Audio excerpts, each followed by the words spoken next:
To episode 190 of the Grip Strip Podcast, the Winning is Everything edition of the Grip Strip Podcast. My name is Philip Matthew. I'm your host, and I'm with my co-host, the iRacing Indy 500 champion, a computer genius, a gentleman and a scholar, and somebody who got to see his Jacksonville Jaguars go 2-0 on their London trip. His name is Joshua Fine. What's going on, brother? Hey, I'm doing great, Phil, and yeah, of course, get to see Jacksonville win 2 weeks in a row in London, so that's good. And yeah, it's Victory Monday because of that, and of course, probably Victory Monday for pretty much everybody that won yesterday or throughout the weekend. And yeah, winning is everything, of course, which leads to Victory Monday. So yeah, we got a lot of to cover here with the Cup and Xfinity and F1 and the NFL, so let's get into it. Yeah, for me, the Niners demolished the Cowgirls, so that was great. Got to watch that at Buffalo Wild Wings, and all the Cowgirls fans left in the third quarter, which was funny. But yeah, we'll talk about that. We'll talk about fantasy, where last week I ended up having the high score, and this week I'm ninth. It tells you how quickly things change week to week in football. But regular teams are winning, so that's always great. In motorsports land, AJ Allmendinger gets his first win as a dad, first Cup win in 50 races with the win at the Roval. Led the most laps, so we'll get into all that and who got eliminated out of the playoffs. Winning is everything. It goes to getting stage wins too, because if it weren't for stage wins and winning in the regular season, Martin Truex probably wouldn't be alive in the playoffs still. Speaking of staying alive in the playoffs, Sam Mayer goes and gets a Hail Mary win in dominant fashion in the Xfinity Series to advance. Him and Justin Allgaier are really the two main cars that were up front and were dominant in that race. Daniel Hemrick, Parker Kligerman, Josh Berry, and Jeb Burton all get eliminated in the Xfinity Series. We'll talk about the points for both series heading to Las Vegas. The 2024 Cup Series schedule is released, or 2024 schedule was released for all three major series. So we'll get into that and the thoughts we both have on some of the changes. Miss Hummer 2.0, Haley Deegan gets a full-time ride with AM Racing in the Xfinity Series with some sponsors, new sponsors, and some that she's already had, plus, of course, Ford backing. Carson Osavar is going to finish the season for Legacy Motor Club as a precursor to probably being in the 77 car for Spire. There's also news in regards to Xfinity, some other drivers in Xfinity, and AJ Allmendinger as well. So we'll get into all that. At Qatar, the big news story, other than Fish Lips going and getting his second championship, 14th win of the season. He essentially had no resistance after the start. Lewis Hamilton tried to make a pass early in the race, and it didn't seem like George Russell was aware of that. Lewis ends up taking the blame for it, but it was a racing incident, something that was probably preventable. Considering circumstances. There were tire issues at Qatar because of the curbs. Most of the drivers were getting sick because of how hot it was. So, Qatar never fails in terms of how it's bad for, human rights, and it's also bad for Formula One drivers and being able to actually get through the race without getting physically ill or passing out, which Logan Sargent almost did. There was mandatory tire stops. You had to do 3 tire changes, 3 stops in that race because of the issues that Pirelli had. And then the numerous track limits issues that I don't know how many guys got penalized for that. We brought up football and recap some of the major takeaways, major games that took place as the Raiders get a turnover after they just scored a touchdown. Raiders and Green Bay on Monday Night Football. We'll go into our regular teams, Niners, Jaguars, but then also for fantasy teams. The roundup will talk about Shane Van Gisbergen and Richie Stanaway taking the win at the Bathurst 1000. Brock Feeney and Jamie Whincup were looking like the team and combination that was going to win, but mechanical issues or whatever technical issues ended up knocking them out of the race. MotoGP and Moto2 will be in Indonesia this coming weekend. There will be the Texas Fall Nationals in Dallas coming up this weekend. Petit Le Mans to end the 2023 IMSA WeatherTech Sports Car Championship. And then we'll look at other series, other news that's going on, like Pfaff Motorsports moving over to McLaren after spending many years with Porsche. NASCAR Cup and Xfinity will be at Las Vegas. We'll make our previews and picks. Josh can tell us all things going on in the world of iRacing and Sims with the Sim segment. iRacing has made a new acquisition.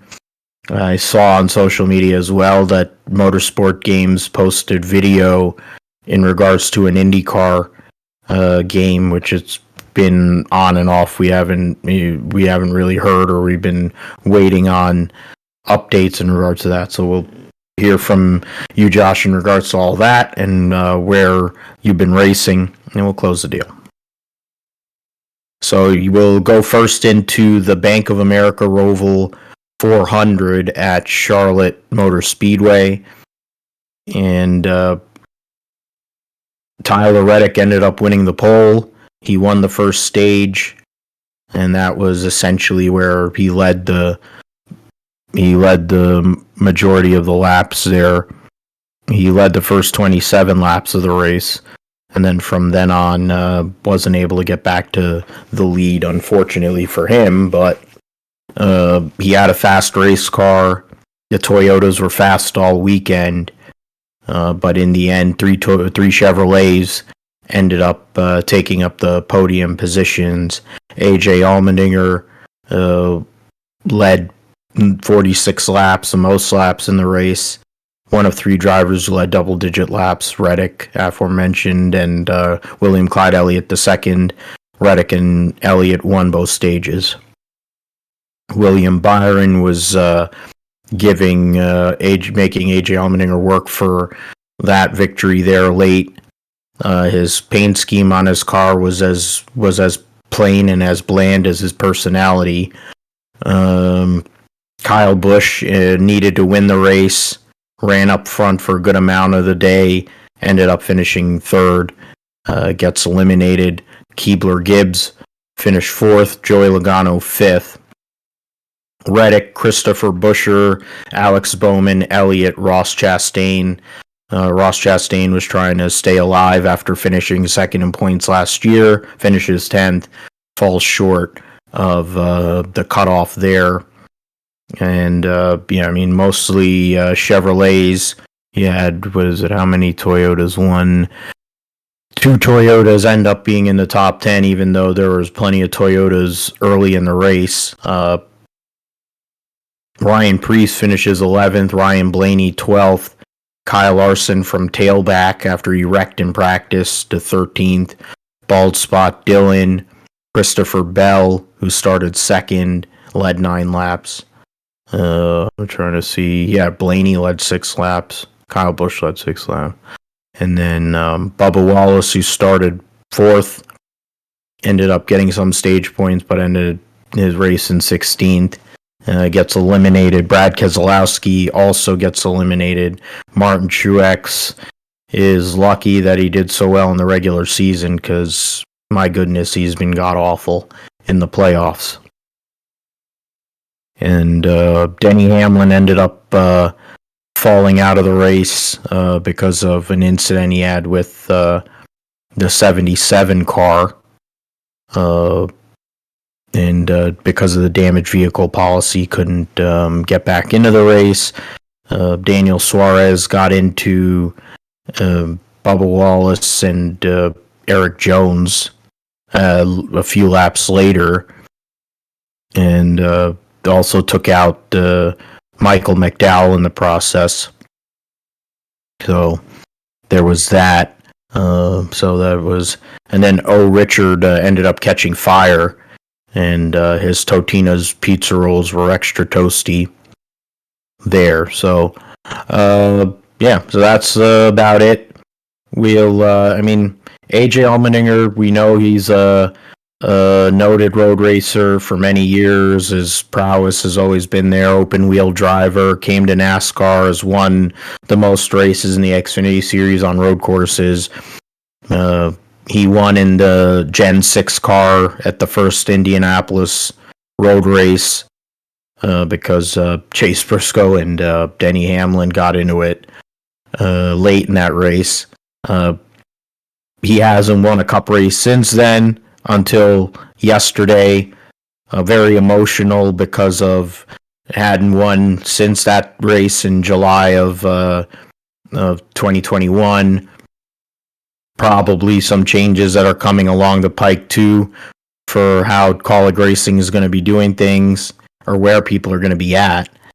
But for AJ Allmendinger to get that win, hold off one of the guys that's like a likely favorite for this championship with 4 races to go, to get that win in a year where Kaulig Racing has definitely not been as good as they were last year. And also being a dad, first win as a dad. A lot of things all combined there for AJ Allmendinger, and he's genuinely one of the most. He's a real guy. You always know what he's feeling. He wears his heart on his sleeve. You never have to doubt his emotion or his mentality. I think it's part of what makes AJ Allmendinger such a a likable driver, but also somebody that a lot of people connect with over the years. Even though he's an open wheel and a sports car guy first, but he's become a stock car guy over the years.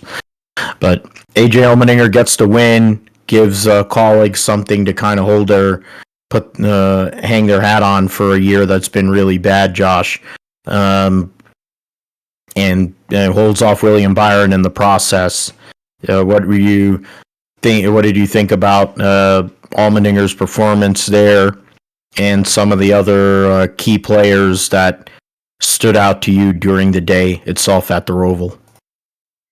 I mean, the significant win for AJ Allmendinger, and I think with some of the news that's come out, potentially what they're going to do with the 16 car for Kaulig Racing, and AJ Allmendinger potentially going back into the Xfinity Series next year. There's a lot of emotion there, and obviously the Cup Series is the top level of NASCAR, and you want to be able to win, and he hasn't been able to pull that off since 2016 or 2021. Thinking the 16 car there, but hasn't won since that race at the Indianapolis road course. And go back to that win. He won because Denny Hamlin and Chase Briscoe had shenanigans on that final restart, and he was able to take advantage of their deal there. And now this one won it completely outright, outdrove William Byron there on the final restart, beat Kyle Busch off the line on that restart as well. So, for him to win like that and dominate the race, that's a pretty significant win there for him. And you can see the emotion, of course, with the job status potentially, and also first win as a father after the issues that they had with that. So definitely. A lot of motion there and everything. So, AJ, we'll see what happens with him, but obviously that's the kind of guy he is, and definitely somebody that a lot of fans want to see do well. So we'll see how he does, for his future, if they decide to keep him here or go back to Xfinity. We'll see. Which, thinking if Xfinity, he'll be more competitive than in the Cup Series. like we saw in 2021 and 2022. So we'll see how his future turns out. But the other guys like William Byron, who he's been successful in the past on road courses and has had speed. He's somebody that I thought would have a chance here, but he actually just ended up not leading any laps, but still finished in the top 5. He won Watkins Glen earlier this year, so that was something that I thought, oh, maybe that might happen, but he went out and finished second and didn't need to win, obviously, but he had won Texas already, so he doesn't have to win that one, but still try to protect for his teammate Kyle Larson there, potentially, if Kyle Busch was in a situation to win there. So for Byron, good finish. Kyle Busch comes up short. Would have had to have a better restart there at the end. We really would have had to send it into turn 1, but I think he respects AJ Allmendinger enough to not throw it into the corner and potentially ruin both of their races on the on that final restart there. So good try, but I'm sure Kyle Busch will go back and look at what they needed to improve on this year to have a better campaign next year. So we'll see if they're able to do that. The playoff drivers, obviously Reddick makes it in. You talked about Truex, who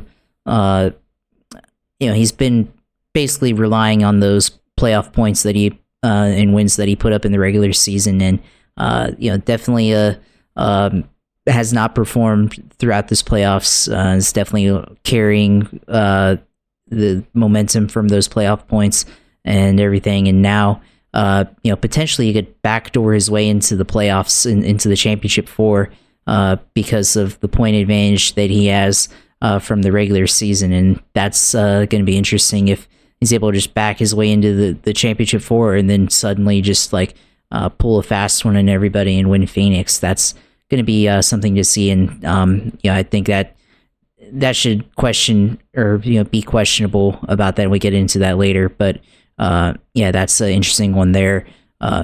Kyle Larson started from the back after his practice incident and made it up to 13th, and was able to qualify his way in. So after having a missed opportunity at Texas, didn't have a really good finish at Talladega and was able to get in. So makes it past this round of 12 after last year in this race, having a similar mistake in the same area of the track in the race, and this one in practice makes the most of this opportunity and gets into the round 8. So it's pretty interesting there.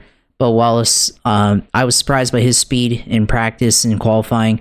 I don't really see him as a road course guy, but obviously the Roval is one of his better tracks, and so they were up in the top 5, for quite a bit. They got stage points, but then they weren't able to capitalize. They had the incident with Austin Cindric and Daniel Suarez there at the end, and I have to wonder if they should adjust the penalty for missing the chicane, or go to a similar rule like how they have an open wheel in Formula One, where if you gain time, then you have to relinquish the position or take the penalty. But if you don't gain time, then maybe it's not a penalty at all. So that's an interesting one there. But good effort though, and certainly I think they've improved a lot, and we'll see how they're able to build upon this year and go into next year, and possibly take that next step from being just competing for the playoffs, but also making it past the round of 12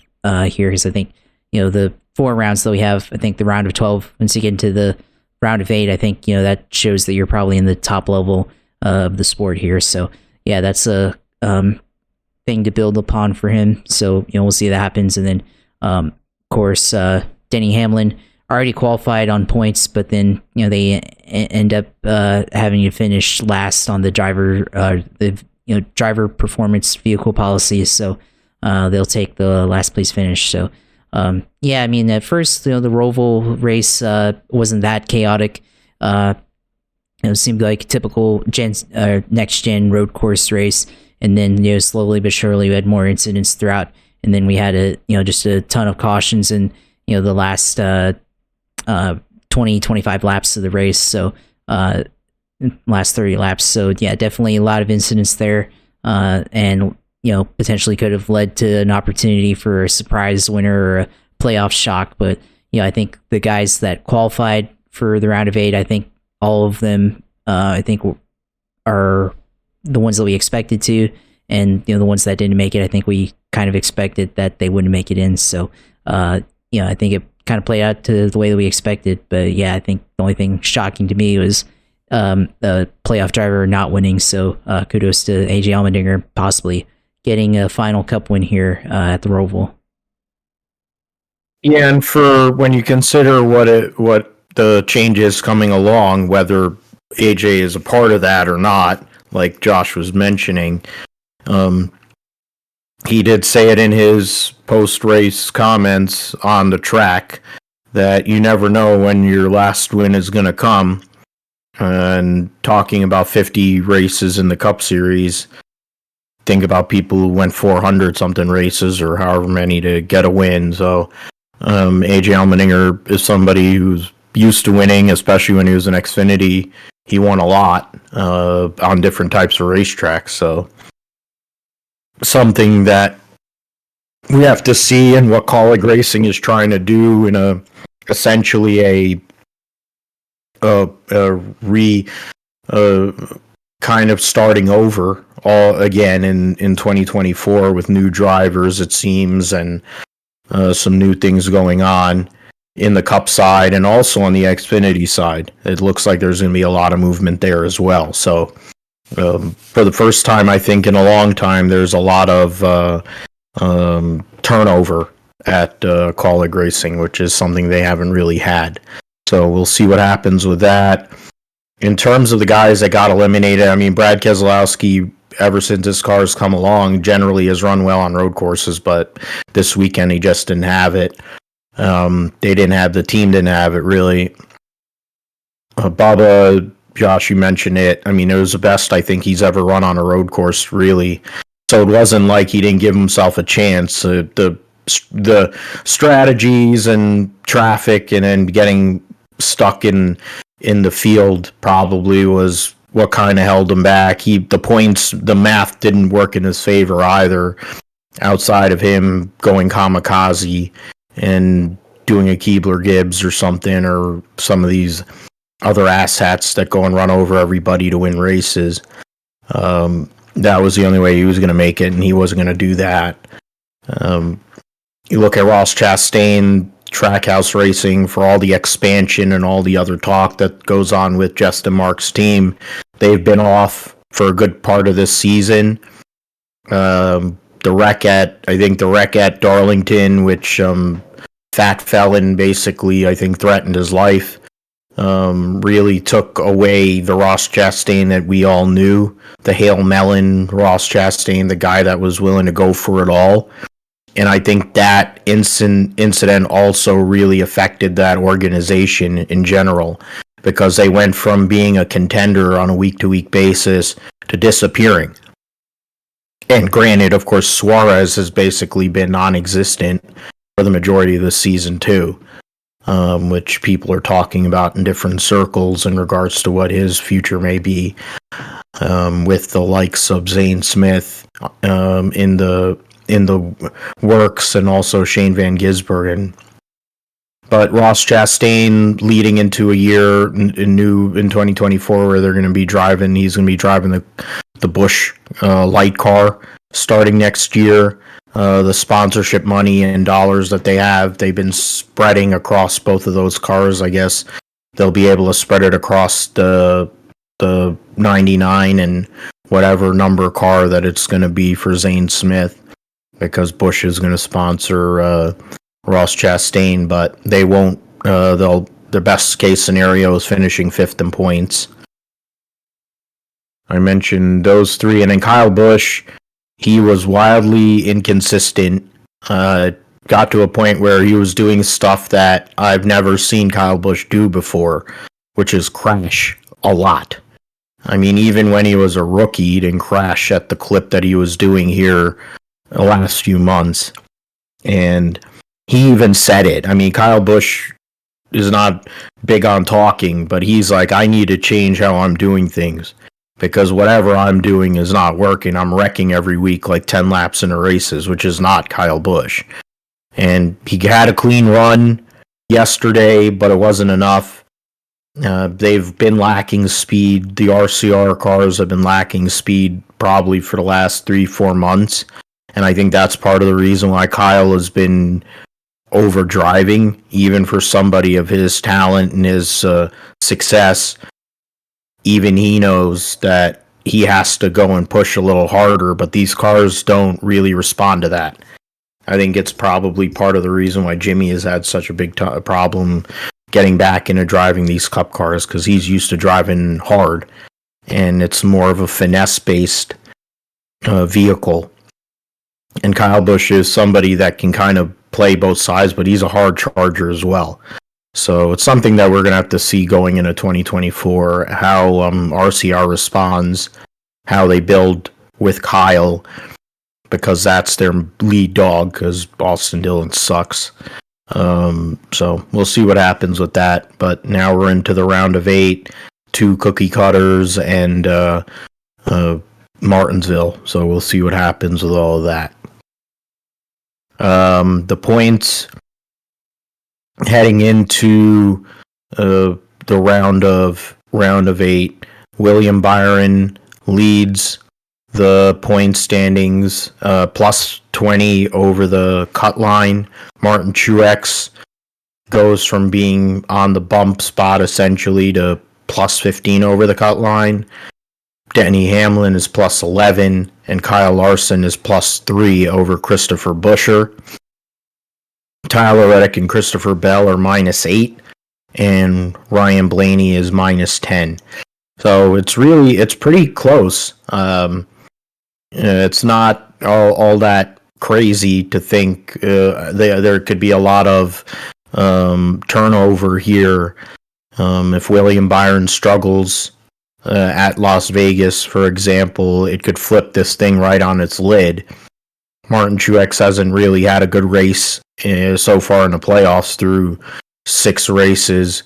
So if he goes out there and wins on Sunday, he changes the narrative altogether. But Denny Hamlin coming off of finishing last when it didn't really matter. But Kyle Larson probably needs to win because he hasn't really shown the consistency over the season to make it in on points. I think William Byron has been that guy, whether he wins a race or he puts himself in position.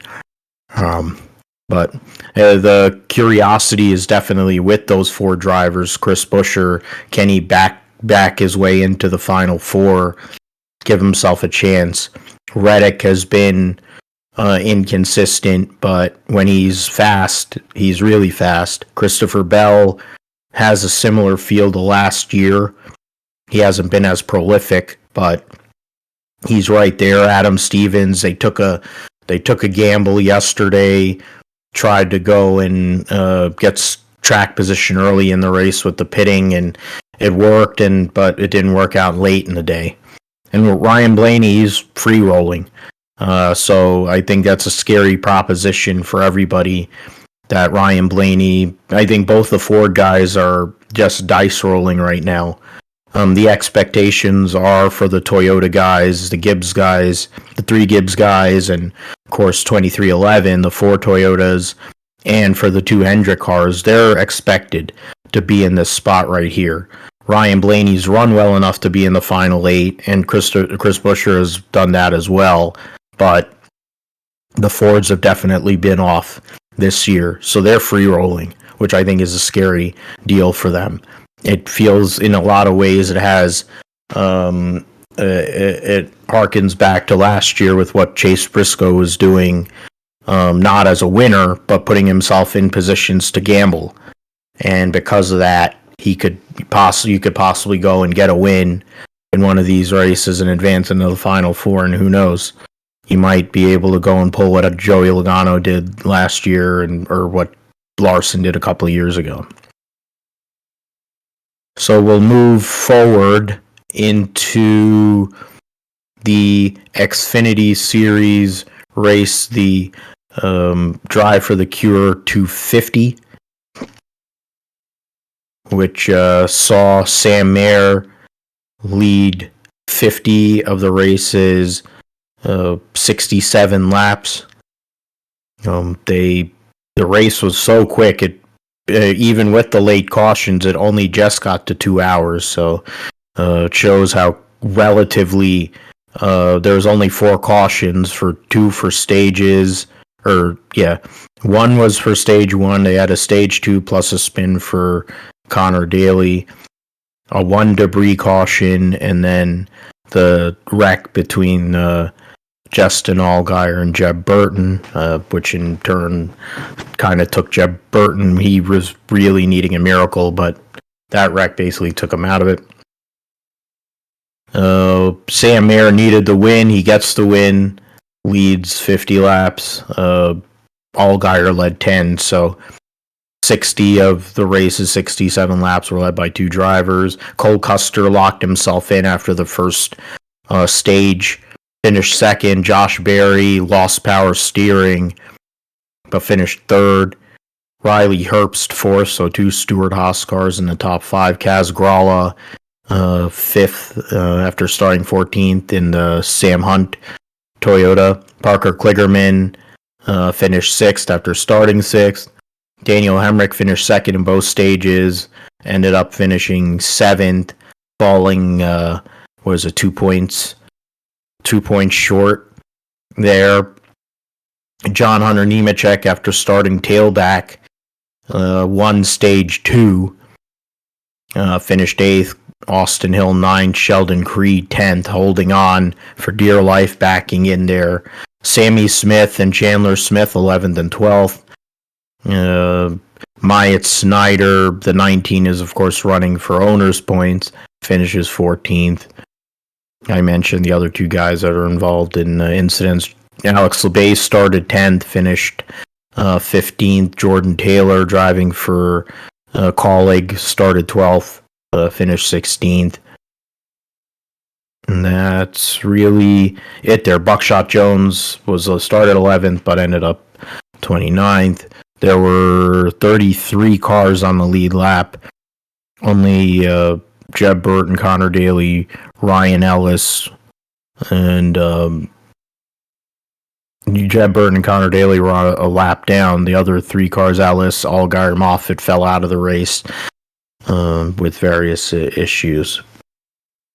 But yeah, Mayer goes now for the 3rd time this season, wins on a road course. 3 wins in his career, all on road courses. Last road course of the year.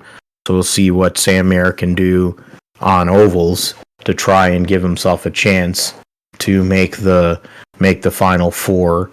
Cole Custer quietly has gone about his business here in this in the first round of the playoffs, and now he puts himself. He's right now 2 points out of the cutoff there, so he has a little bit of work to do. But I think there's something to be said. He's won at Homestead before multiple times. I also look at Las Vegas as an opportunity race because they're going back there for the 2nd time. I mean, granted, John Hunter's dominated the cookie cutter tracks for the majority of the season, but Stuart Haas is putting all their eggs in trying to get Cole Custer across the way, at least get him into the final 4. So he's a dangerous factor for sure. And then, Parker Kligerman gave himself a chance to try and get in. It wasn't enough. Josh Berry, it was similar to what Kyle Busch finishes 3rd, but he needed the win.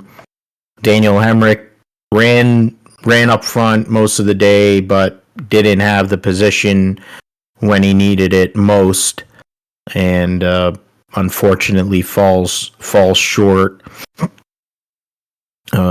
Falls a couple points short. Now, of course, he's going to be moving up to the Cup Series, driving the 31 car for Colleague next year.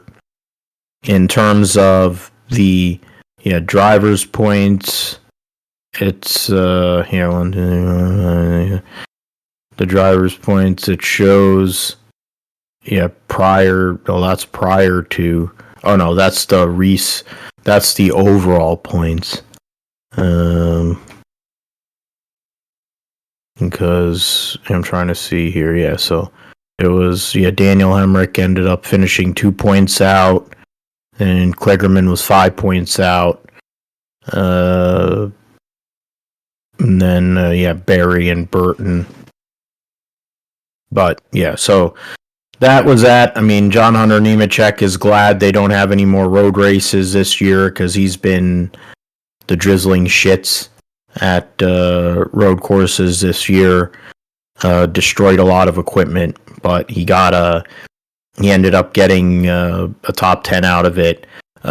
We talked about cars that were going to make the show. Well, Boris said ended up failing to qualify because they had gear, I think, rear axle issues or gear issues, which, I mean, that if Fat Felon said that was a Christmas present, that was a lemon that he gave them, not even having a vehicle that could even run a lap.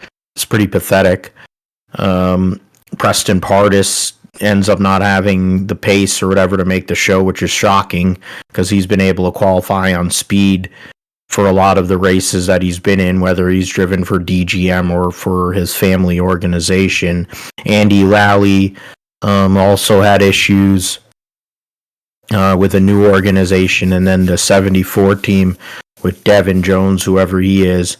Interesting. Didn't really think that those 4 guys were going to be the ones that failed to qualify, but the way things worked out, that's what happened. So yeah, Sam Mayer gets that victory, Josh. Credit to him, credit to Junior Motorsports keeping themselves alive. He is one of 2 guys left for Junior Motorsports to try and get that championship in the Xfinity Series. He's 2 points above the cut line. Got some work to do, honestly, with that. I mean, John Hunter and Austin Hill, the top 3 guys, have a little bit of a cushion.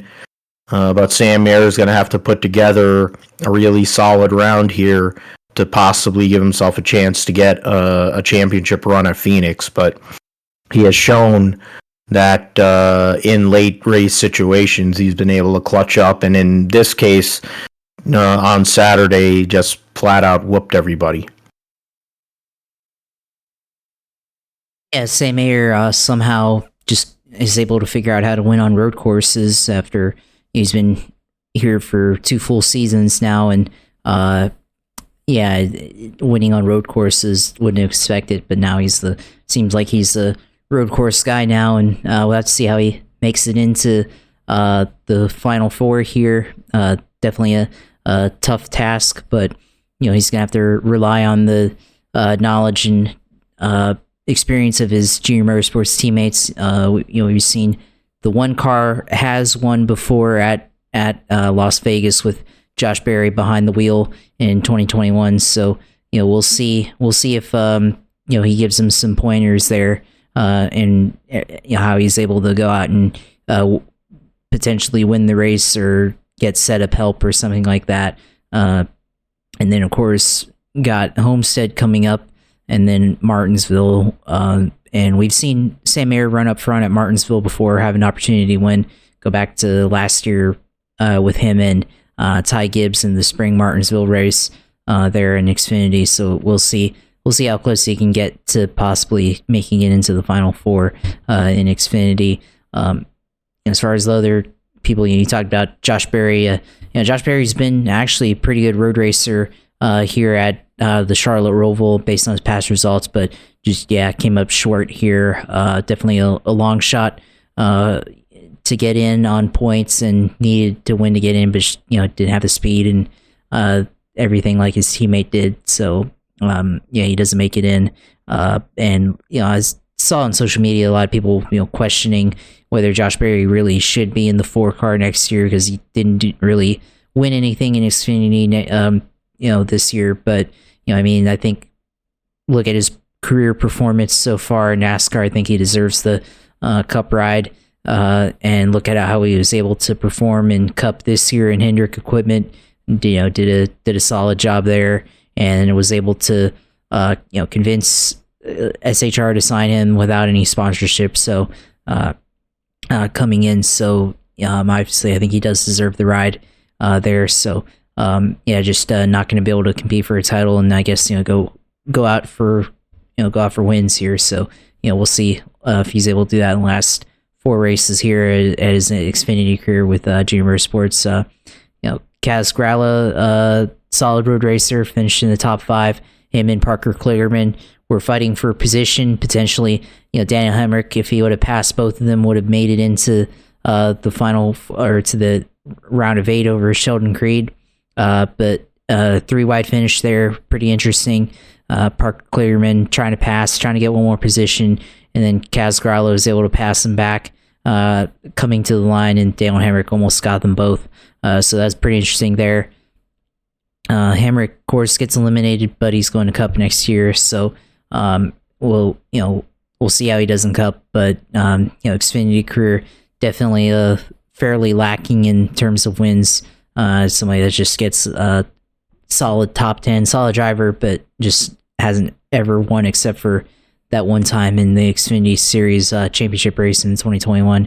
Of course, John Hunter Nemechek, Austin Hill, 2 guys that we've seen do good on the road courses in the past. Obviously, John Hunter coming from 38th, Austin Hill coming from 9th to 8th to finish 9th. So this is going to be interesting. I think Austin Hill, obviously, he won the Las Vegas race back in the spring. So we'll see what he's able to do here and lock himself in. John Hunter also has been very good, probably the better driver in mile and a half. So we'll see if either one of those guys dominates Las Vegas or Homestead, 2 unique mile and a half tracks there. Sheldon Creed barely gets in, and let's see what he's able to do. I think he's a long shot to get in, and I think the 2 Smiths, Sammy and Chandler, we'll have to see if they get in. But I mean, Sammy Smith's been good in the past on short tracks, so that could be possible as a potential wild card factor. Chandler Smith, we've seen him do good at mile and a halves as well, so don't count him out just yet. But with how things are going with him in colleague racing, potentially getting out of that deal and going to TRD, it might be damaged goods the rest of the season. So we'll see. And Justin Allgaier and Jeb Burton got into that crash, and I think both of them were going to miss the corner, and Jeb Burton just really missed the corner as well. So first corner on the final next to final restart. So we'll see how these guys do in the next round. Starting to get tight, and now we'll see who's going to make the final round here for the playoffs. But the Roval, I think not a surprise to see Sam Mayer win after what he's been able to do recently in road courses. But now I think he has got his work cut out for him to be able to go out and win or point his way into this championship 4. Yeah, I mean, I think outside of what do you call Cole Custer, when you look at the drivers that are outside, I mean, Chandler Smith, I don't think, as you mentioned, because of the likelihood that he's not going to be there next year, are they really going to support him? Sammy Smith is the same situation. And to be honest, ever since he won that race at Phoenix earlier this year, it's been a steady kind of decline. And whether it's inconsistencies, wrecking cars, whatever, he hasn't really been doing much of anything. Chandler Smith, he was winning races earlier in the year, and then they've fallen off too. And it doesn't seem like Colleague knows what their focus is right now. You have a lame duck driver in the Cup Series. It seems like you have one lame duck driver in terms of not being with the organization. Another one who just got eliminated and will be going to Cup. You got a lot of turmoil there. So, and Sheldon Creed, he needs to win a race. He even said it, that basically the only way he's going to make it into the Final Four is if he wins. He said it on Saturday post-race. So, I wouldn't disagree with him. But I also look at the tracks that they have there. Las Vegas is a track that has suited him very well. And Homestead, if there is any track that I think really suits or fits the driving style of Sheldon Creed, it's Homestead. Can he go and pull off a Tyler Reddick, get that elusive first win, get himself into the Final Four, and give himself a chance at Phoenix with his teammate who he doesn't get along with, and John Hunter and whoever the hell else, and Allgaier more than likely. That's an interesting thing that we're going to see with those guys. Mentioned Miss Hummer 2.0 getting that's before I get there. John Hunter Nemechek leads after the reset. He's plus 37 over the cut line. Austin Hills plus 21, Allgaier plus 17, and Sam Mayer plus 2 over Cole Custer. Chandler Smith minus 11, Sheldon Creed minus 12, and Sammy Smith minus 14. In the owners' points standings, the 19 ended up getting eliminated. The 10 is still in terms of the owners' points. The 10 is still in. The 2 and the 19 got eliminated this round they got eliminated. The 2, 19, 8, and 27. So the top 4, their top 5 or 6 are exactly the same as the driver points, but then the 10 car is still in the owners points championship, tied with the 18 of Sammy Smith. That's curious. I need to check the owners points standings if the 9 car made it through. The 9 car actually did make it through. All right, so the Brad Keselowski to Trackhouse with Chastain, Kyle Busch in the 22. William Clyde Elliott is still in the playoff, at least with the owners' points. So there's 3 Hendrick cars that are involved in the playoff, plus 3 Toyotas. The 19 didn't make it through. That's what it is. The 11, the 20, and the 45. So 3 Toyotas, 3 Hendrick Chevys, and then the 2 Fords of Buescher and Ryan Blaney. Okay. All right, so that's something to look at as we move forward. So, Deegan gets the call up to run the Xfinity Series full-time next year. Then it'll be a number 15. They've been running the number 25 with Moffitt. From what takeaways we've gotten between the way they were talking about him when he won the truck race and some other things, maybe he's not going to be there next year, or maybe they're expanding to 2 cars. We don't know. But Deegan, who has barely sniffed the front of a truck series field, is getting a multi-year deal to run in the Xfinity Series. She ran, one race in the Xfinity Series last year at Vegas for SS Greenlight and finished top 15. So that's the only sample size that we have to work with.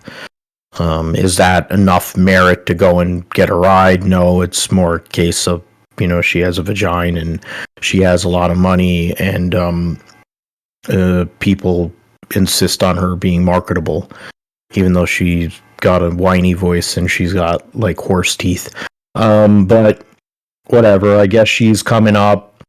We'll see what it is. That's Ford's, essentially their entire driver development pipeline is her, which tells you how bad Ford's driver development pipeline is. But she gets a deal amongst all the changes that are going to be going on in the Xfinity Series next year. Movement across a lot of teams. Hailie Deegan ends up getting that job. Nonek is going to be at Homestead. I think I mentioned it last week. We talked about Chandler for the MBM.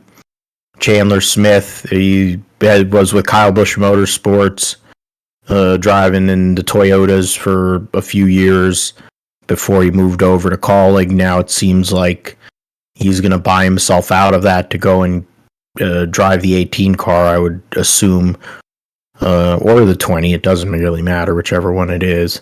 One of those cars is going to be with a fully funded driver, and he fits the bill. And then the other one is to be determined. I think there's a laundry list of drivers that would be taking over that second full-time drivers championship car.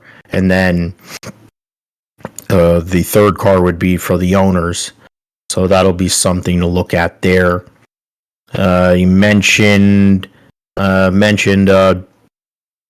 Hocevar will finish out the rest of the season for Legacy, and which isn't shocking because of how he's ran for the organization there. Gumby Cindric, to surprise of nobody, will continue in the 2 car until the end of time, and so that's another one there. And I think those are some of the news pieces. Nothing from the truck series because they aren't coming back until Homestead.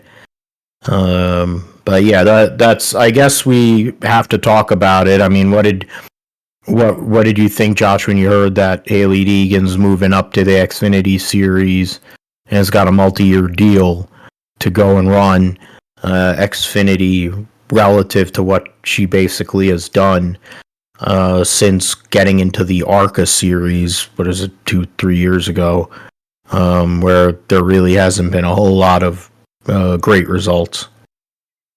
Yeah, I mean, I think they're really hanging on the hat that she ran top 15 in one Xfinity race on a 1.5-mile track for a mid-level team. So hasn't really produced anything in the truck series. I guess you can make the argument that the truck series, the racing, I guess, doesn't really help in a way. I guess the way that drivers race in there is a lot different than the Xfinity series, and maybe it's drivers are more level-headed and give her more respect or something for getting in wrecks and stuff. But she's also, I think, crashed a lot in the Xfinity series or in the truck series. So, I mean, I don't know. It's kind of whatever to me. The results, if she's good enough in the Xfinity series, she'll produce. She's not good enough, then we'll see her out of the Xfinity series either at the end of next year or the year after. I'm sure they'll give her 2 years, to get acclimated to the series, and then 1 to prove if she's for real or not, unless it goes completely horribly in 2024. So, that's what it is, I think, for her. But not really surprised that she's going to Xfinity, but probably deserve, or probably should have had more results there for sure. Hocevar and Legacy Motor Club, that's not surprising there. He's been doing well in that car. Obviously, they put in Mike Rockenfeller for the road course, but that had already been predetermined and everything. So Hocevar been excelling in that ride, and definitely think if it weren't for John Hunter Nemechek going to that car, I mean, I think he did definitely fit right into that organization. But he's going to Spire, of course. But he definitely is good in that car. Definitely somebody that we're looking out for in the next couple of years. He's somebody that's actually gone. He's in the truck series right now full time, and he's already proven that he's been competitive in Cup. So I think that's the difference between him and Hailie Deegan there. So definitely somebody I think that we're going to look out for here in the next couple of seasons. That's going to be really good. I think if with what he's been able to do in the legacy cars, can he do that in Spire cars? So We'll see if that's the difference or not. But yeah, definitely somebody that we're gonna have to look out for in the next couple of years. Yeah, we're gonna see what he's done. Made a big step in his career with his truck prowess, and we don't know. He might end up getting to the Final Four and have a chance to win a championship there. A protege of Ross Chastain and everything with Nice, and once he leaves Nice, then I don't know what's going to happen with them because he's basically carried them on his back. But we'll see what happens with all that. Deegan's going to be what she's going to be, and we'll keep on looking at whatever's going on accordingly. The schedule came out for all three major national series. We'll gonna go and see if I can. So we'll start with the truck series schedule. Next year, they're gonna, of course, they start with Daytona. They run 3 consecutive races. Daytona, Atlanta, Las Vegas before an off week. Then they run Bristol on the first of 2 races at Bristol will be on the concrete, not on dirt, the first race. And then CoTA, they'll have another off week before they go to Martinsville in Texas, where they move the Texas race back to the spring. 2 more weeks off. Then they run 5 in a row. Kansas, Darlington, North Wilkesboro, which is the All-Star weekend, Charlotte, and which is Coke 600 weekend, and then Gateway before the real fun starts. They'll take 3 weeks off, race at Nashville, another week off, 2 races at Pocono and IRP, 2 weeks off, and then they'll race at Richmond. And then I don't know if that's July. The July and August weekends, I think, are the ones for the Olympics. I might be wrong, but whatever. It's the truck series schedule just kind of is goofy, to say the least. They'll run Richmond. That'll be the cutoff for the playoffs. They'll have an off week before they go to Milwaukee. Then they'll have 2 weeks to get to Bristol and Kansas back to back. They'll race 3 weeks in a row, actually. Kansas will be the cutoff for the round of 10. Start the round of 8 with Talladega. They'll have a couple of off weeks, go to Homestead, and then they'll last 2 off weeks of the year. Then they'll race 3 races in 3 weeks in a row. Homestead, Martinsville, and Phoenix, yet again holding the championship for whatever reason. In the Xfinity series, they'll race 33 races again. It's been the norm in the truck series for many years. It was 25, now it's 23. In Xfinity, 33 races. They start the year with 4 consecutive races: Daytona, Atlanta, Las Vegas, and Phoenix before a week off. Then they'll race 6 weeks in a row: CoTA, Richmond, Martinsville, Texas, Talladega, and Dover. Then they have Darlington sandwiched in between 2 off weeks. And after that, May 18th, which is the All-Star weekend, they will race, 9 races in a row. And with Charlotte, Portland, Sonorama, Iowa, which of course will be on the Cup schedule as well. I'll return to Iowa for the first time in a few years for Xfinity, New Hampshire, Nashville, the Chicago Street Course, Pocono, and IMS Oval instead of the road course. I wish they were running at IRP. That's what they should be doing. And then the Olympic break is 3 weeks off. So yeah, that worked out with the truck series. Before they go to Michigan, Daytona, Darlington, Atlanta, Watkins Glen, and Bristol, which is the cutoff for the playoffs.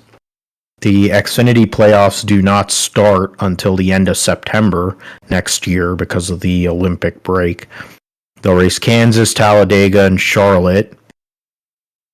The Charlotte Roval, so it's a wild round. Then Vegas, Homestead, Martinsville, which doesn't change, and then Phoenix. So the last 4 races stay the same.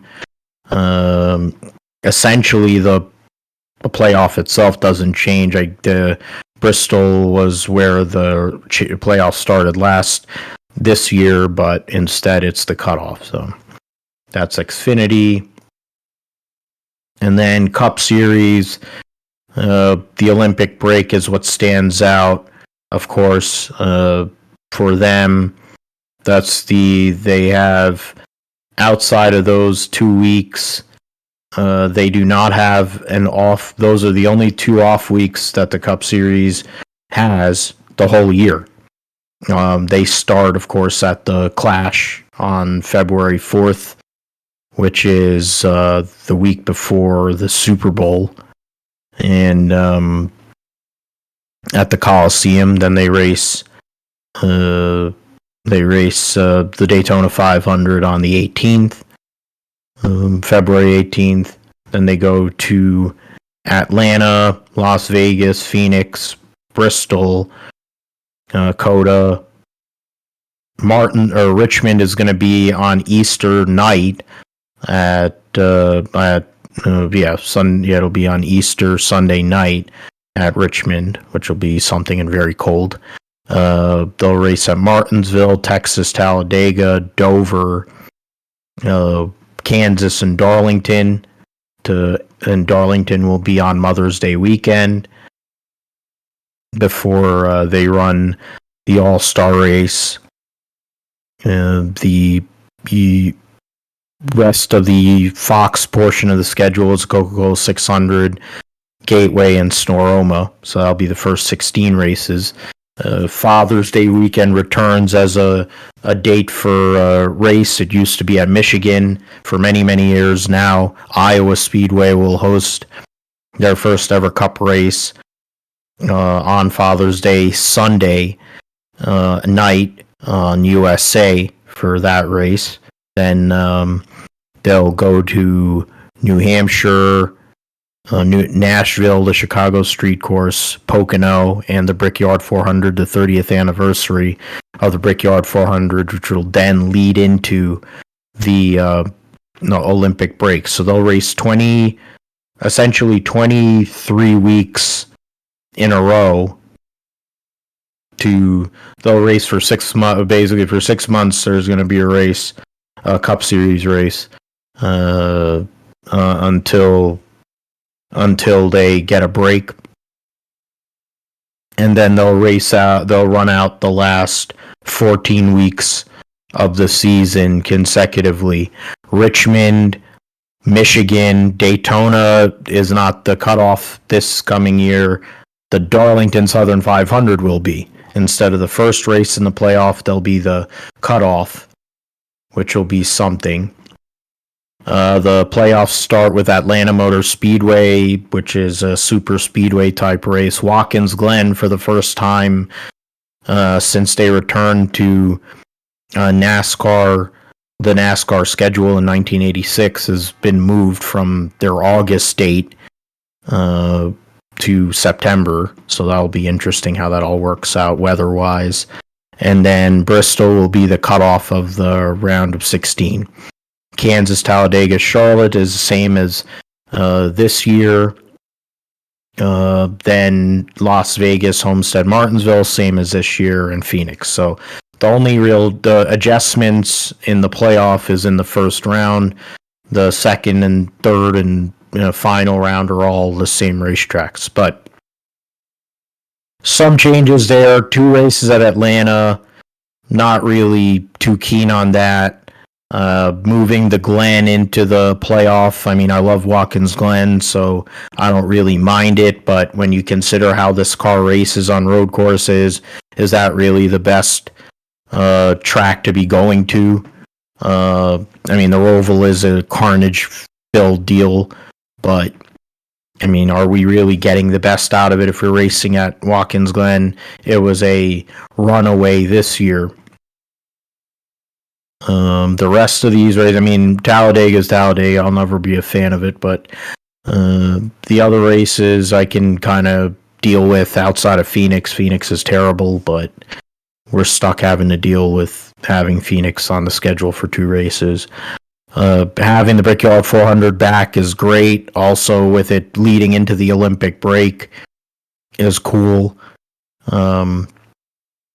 In the 30th anniversary, so hopefully there'll be a lot of history and throwback, or maybe, I don't know about throwback schemes, but, you know, a lot of discussions about the days of, you know, whether it's Jeffy or Jimmy or Tony, all the winning they did there, Biggie, etc., etc.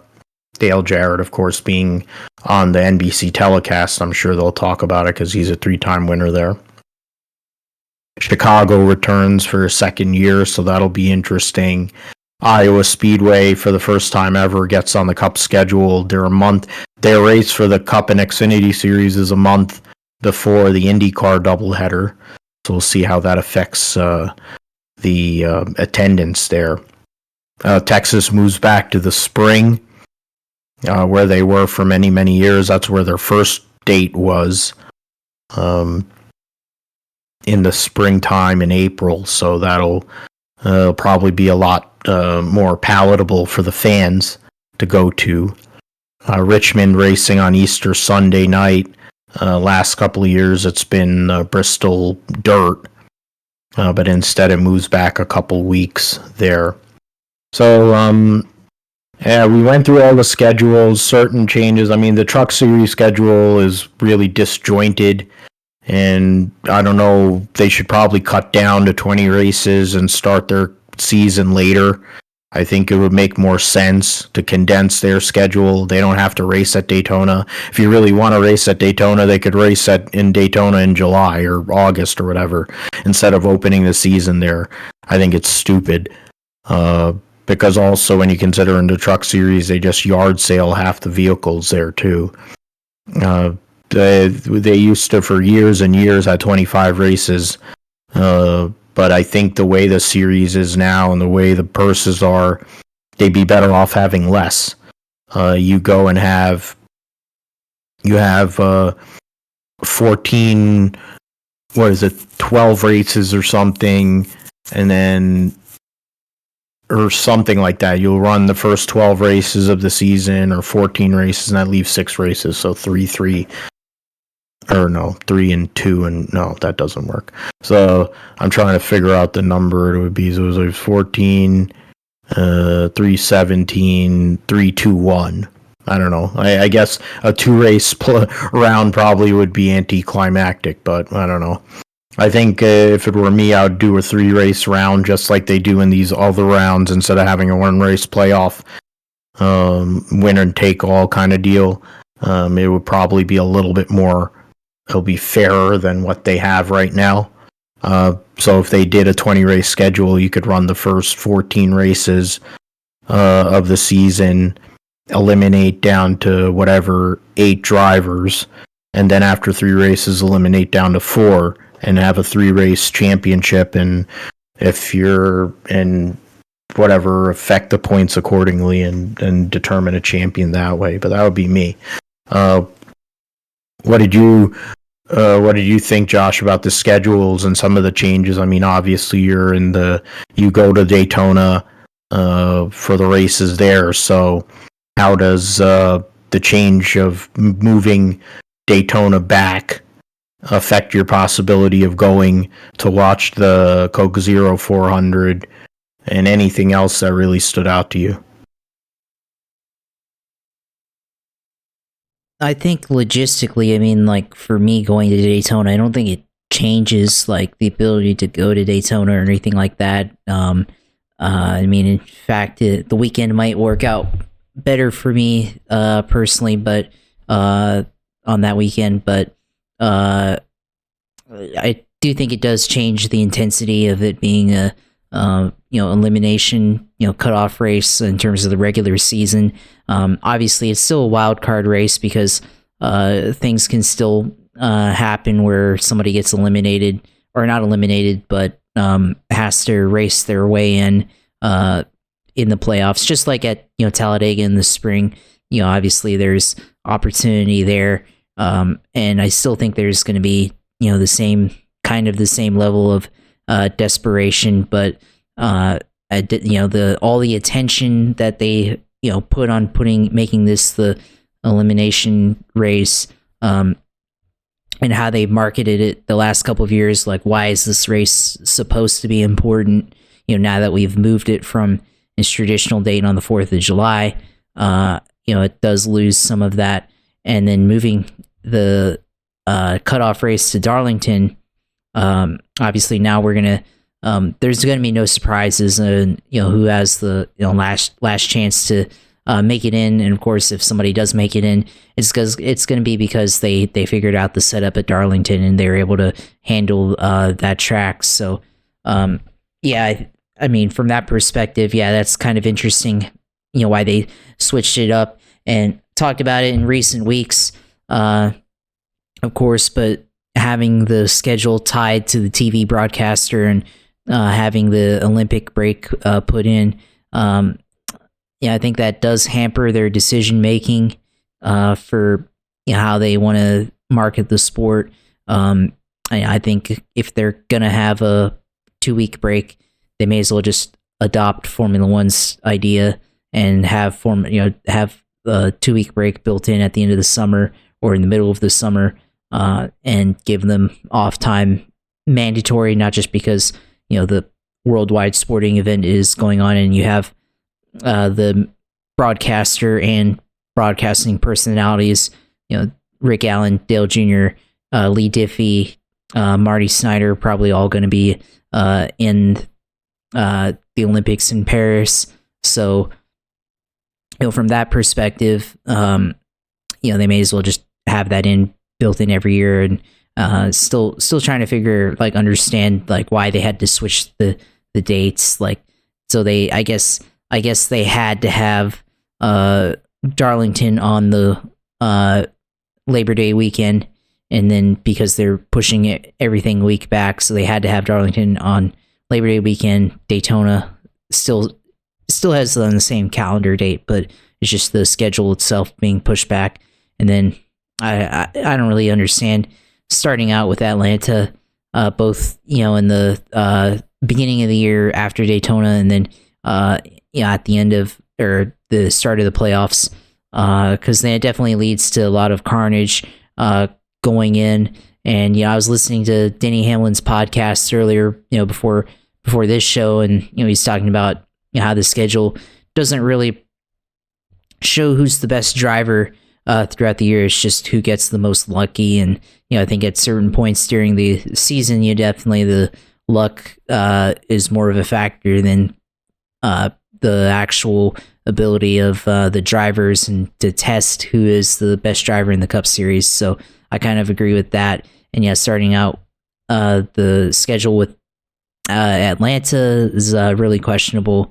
Also, don't really get Watkins Glen going into the playoffs. Obviously, it's going to be its most high-profile race, but Watkins Glen, the last couple of years, hasn't been as good as it was previously with the next-gen cars. So because it obviously races too good at road courses because it's a road course car, not a stock car. So everything on the schedule. I mean, certain parts I like. Iowa Speedway, I think, for years they were talking about getting it on the Cup Series, before it went away on the Cup schedule, or on the Xfinity schedule. Now they are bringing it back onto the Cup schedule, and I guess they were able to work it out with the IndyCar people, and because obviously they have their big weekend there as well. So I think Iowa's gonna actually race a little bit differently than what people have expected from short tracks. I think just because it's so worn out and there's so many lane choices there at that racetrack, I think it's going to probably mask some of the deficiencies that we've seen with next gen on short tracks, and it being hard to pass. So yeah, I think it's, as long as Goodyear brings a decent tire, I think, you're going to see tires chewed up throughout the weekend and provide a lot of variance in the running order throughout that race. So yeah, that should be interesting there. Of course, Texas Motor Speedway out of the playoffs, which is a good thing. And I guess it goes back to their spring date back in the spring. Of course, I would say just to have Texas and CoTA back to back, they probably would never agree to it. But logistically, you have you start at Daytona, go to Atlanta, and you have the spring West Coast swing there, Las Vegas, Phoenix, and then you go to Bristol, and then you go back to CoTA. So going to Tennessee from Phoenix, and then going to Texas, back to Virginia, and then 2 races in Virginia, in Martinsville and Richmond, and then you go back to Texas. There's I feel like logistically, in terms of, they still have to go back to North Carolina, I guess. So it still doesn't make quite as much sense there, but I guess logistically, I feel like it's just easier if you have consecutive races in in the same state and just get them out of the way, I guess, in terms of that. But maybe that doesn't work out as well as what I thought of when you have to continuously travel back to North Carolina or wherever to get cars and stuff. So that's interesting. Obviously, they get rid of the Bristol Dirt and replacing the date with Richmond on Easter Sunday night. So we'll see how that works out with the next gen there on a Sunday night race in the spring. And then the Nashville Super Speedway was a night race in last year or this season, and then last year it was supposed to be a daytime race, and then it rained, and then it turned into a night race, and it ended up being interesting there. So and then of course the Indianapolis Motor Speedway returning to the oval, big significant anniversary there, so they had to do that for the 30th anniversary, and then of course with them switching back to the oval, why didn't they get rid of the Charlotte Roval and go back to the running the oval for the date that the Charlotte Roval is on there instead? Because obviously the Coke 600 last couple of years has been interesting with the next gen car. So a lot of interesting choices here, and some questionable decisions by NASCAR. And obviously, like I said, it kind of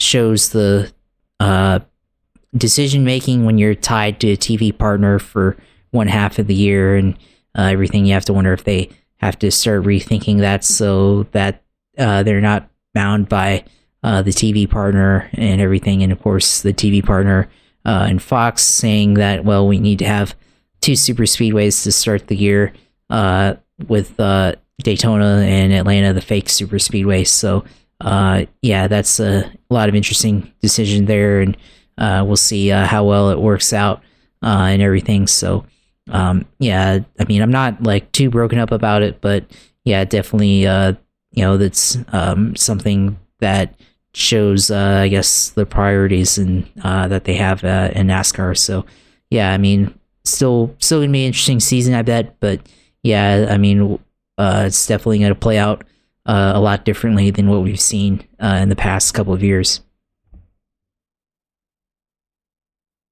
Yeah, and we'll see what happens. They just want to go and destroy a lot of race cars, I think, is what Fox is all about. They want to have stupid highlight reel crashes to talk about to start the season. It almost, when you're starting with the Daytona 500, which is the biggest race, it's a race that everyone wants to win, but you're determining it in a manner which you're basically waiting for somebody to make a mistake and destroy half the field.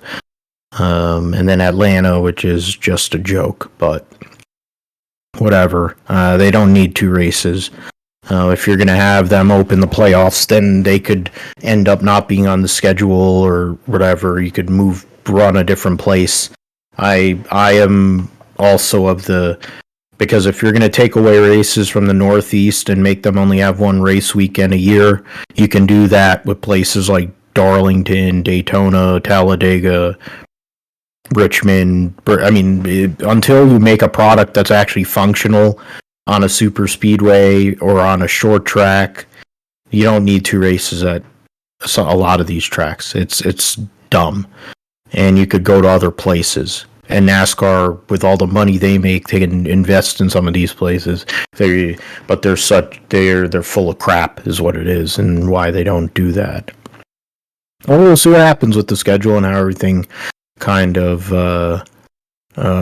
lands or goes out there accordingly. All right, let's move over to Formula One, the Qatar Grand Prix, which saw a lot of people getting sick, a lot of people having issues during the day. Sprint race weekend, saw Oscar Piastri get his first victory as a Formula One driver, albeit not official, but in a sprint race after qualifying on pole. And then Fish Lips getting the championship with relatively no resistance in that deal. Did have a bad start, but was able to recover. 3 safety cars. A lot of argy-bargy going on. While Fish Lips ends up winning the championship, Sergio Perez has a horrendous weekend. And now Karen Horner's come out and said they don't have a top driver lineup anymore like other teams do. Well, no shit. When you go and run drivers out the door that were plenty capable, you're not going to have that. And Sergio Perez hasn't been a top-line driver since winning at Azerbaijan, to be fair. The race itself, the actual Grand Prix itself, saw Fish Lips run away without much of an issue after the first lap incident, which George Russell, I think they talked about it in the pre-race. Because of the tires situation, that Pirelli didn't bring good tires for this racetrack, the curbs being an issue, it was looking like a situation like Indianapolis 2005, but instead they couldn't park all the cars. They ended up making mandatory pit stops. It sounds like during the tire wars time of in NASCAR back in the late 80s or whatever, when they were having to mandate pit stops, and even in 94, when they're mandating pit stops. But I think it actually added something to the race in that you made these pit crews do 6 pit stops, in some cases 7, and the variance on how they were able to keep that efficiency through 7 pit stops or 6 pit stops during the day. But in Lewis Hamilton's case, his tire situation was not ideal. He was on soft tires. He was in a position where he could have possibly went and gotten around Max Verstappen and taken the lead, which on soft tires, who knows how long that really would have lasted, but he was in a position where he needed to get a lead or get himself in a advantageous position, but George Russell essentially didn't acknowledge that he was out there. He got sandwiched, I guess, and then in the end, him and Lewis get into an incident. Lewis gets knocked out on the spot, gets fined for crossing the racetrack. After said incident, George Russell goes all the way to tailback and comes back to finish 4th. The McLarens end up benefiting from the Mercedes carnage. Oscar Piastri, after a sprint win, finishes 2nd. Lando Norris finishes 3rd. Russell, Leclerc round out the top 5. Fernando Alonso was 6th. He was up front early in the race. Ocon, Bottas, and Zhou give Alfa Romeo 6 crucial points. And Sergio Perez, after a nightmare weekend and getting a lot of penalties, ends up finishing 10th. Gasly had a bunch of track limit penalties. Albon, amongst I don't know how many guys had track limit penalties, so it was pretty ridiculous how that all worked out. Science didn't even start the race because he had a power unit issue, technical issue. Lewis falls out not even 2 corners into the race. Logan Sargent parks his car because he was going to hurl and pass out. There are a lot of guys that were in bad shape. I think Russell, by the end of the race, was so bad off that he was within 10 seconds of Lando Norris, and by the end of the race, he was 29 seconds behind Lando Norris because he was getting sick. A bunch of guys were getting sick at the end of the race. The joke, I didn't want to make it because it was in bad taste, so in poor taste on the grid talk, and that's not the kind of show you want to make that, but the watching Fish Lips win makes me physically ill, but all these drivers were getting ill because of the heat and dehydration and all the stuff, and then having a sprint weekend too. It was a total clusterfuck at Qatar. The track itself, I don't think, is a bad track for Formula One. They only have one DRS zone, but there are a couple other places where you can pass. But having the race at this time of the year is probably not good. They're going to be racing in December next year when they run for Formula. I think it might end up being the season finale or the next to last race of the season. So hopefully that solves that issue. Hopefully by then they also solve the issues with the tires and the curbing, because it's not something, safety is a paramount concern for sure. But yeah, Fish Lips gets his 14th win of the year after going and getting the championship. McLaren gets a double podium, and it's been a great run for them here since Silverstone, and they're looking like they could get themselves 4th in the Constructors' Championship the way things are going, Josh. But I mean, status quo up front right at the top, but McLaren is making their presence known, and possibly putting their mark on possibly contending for the first time since 2012 for a World Drivers' Championship and a Constructors' Championship.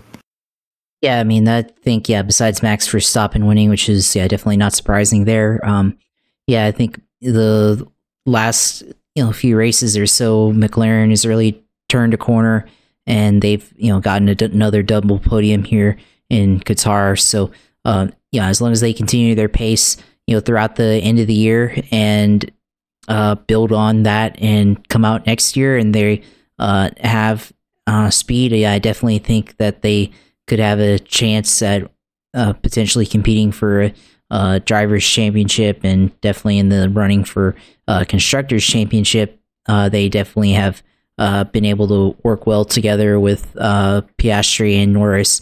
So, I think they, as long as they continue to get good results, they definitely can put themselves in position to,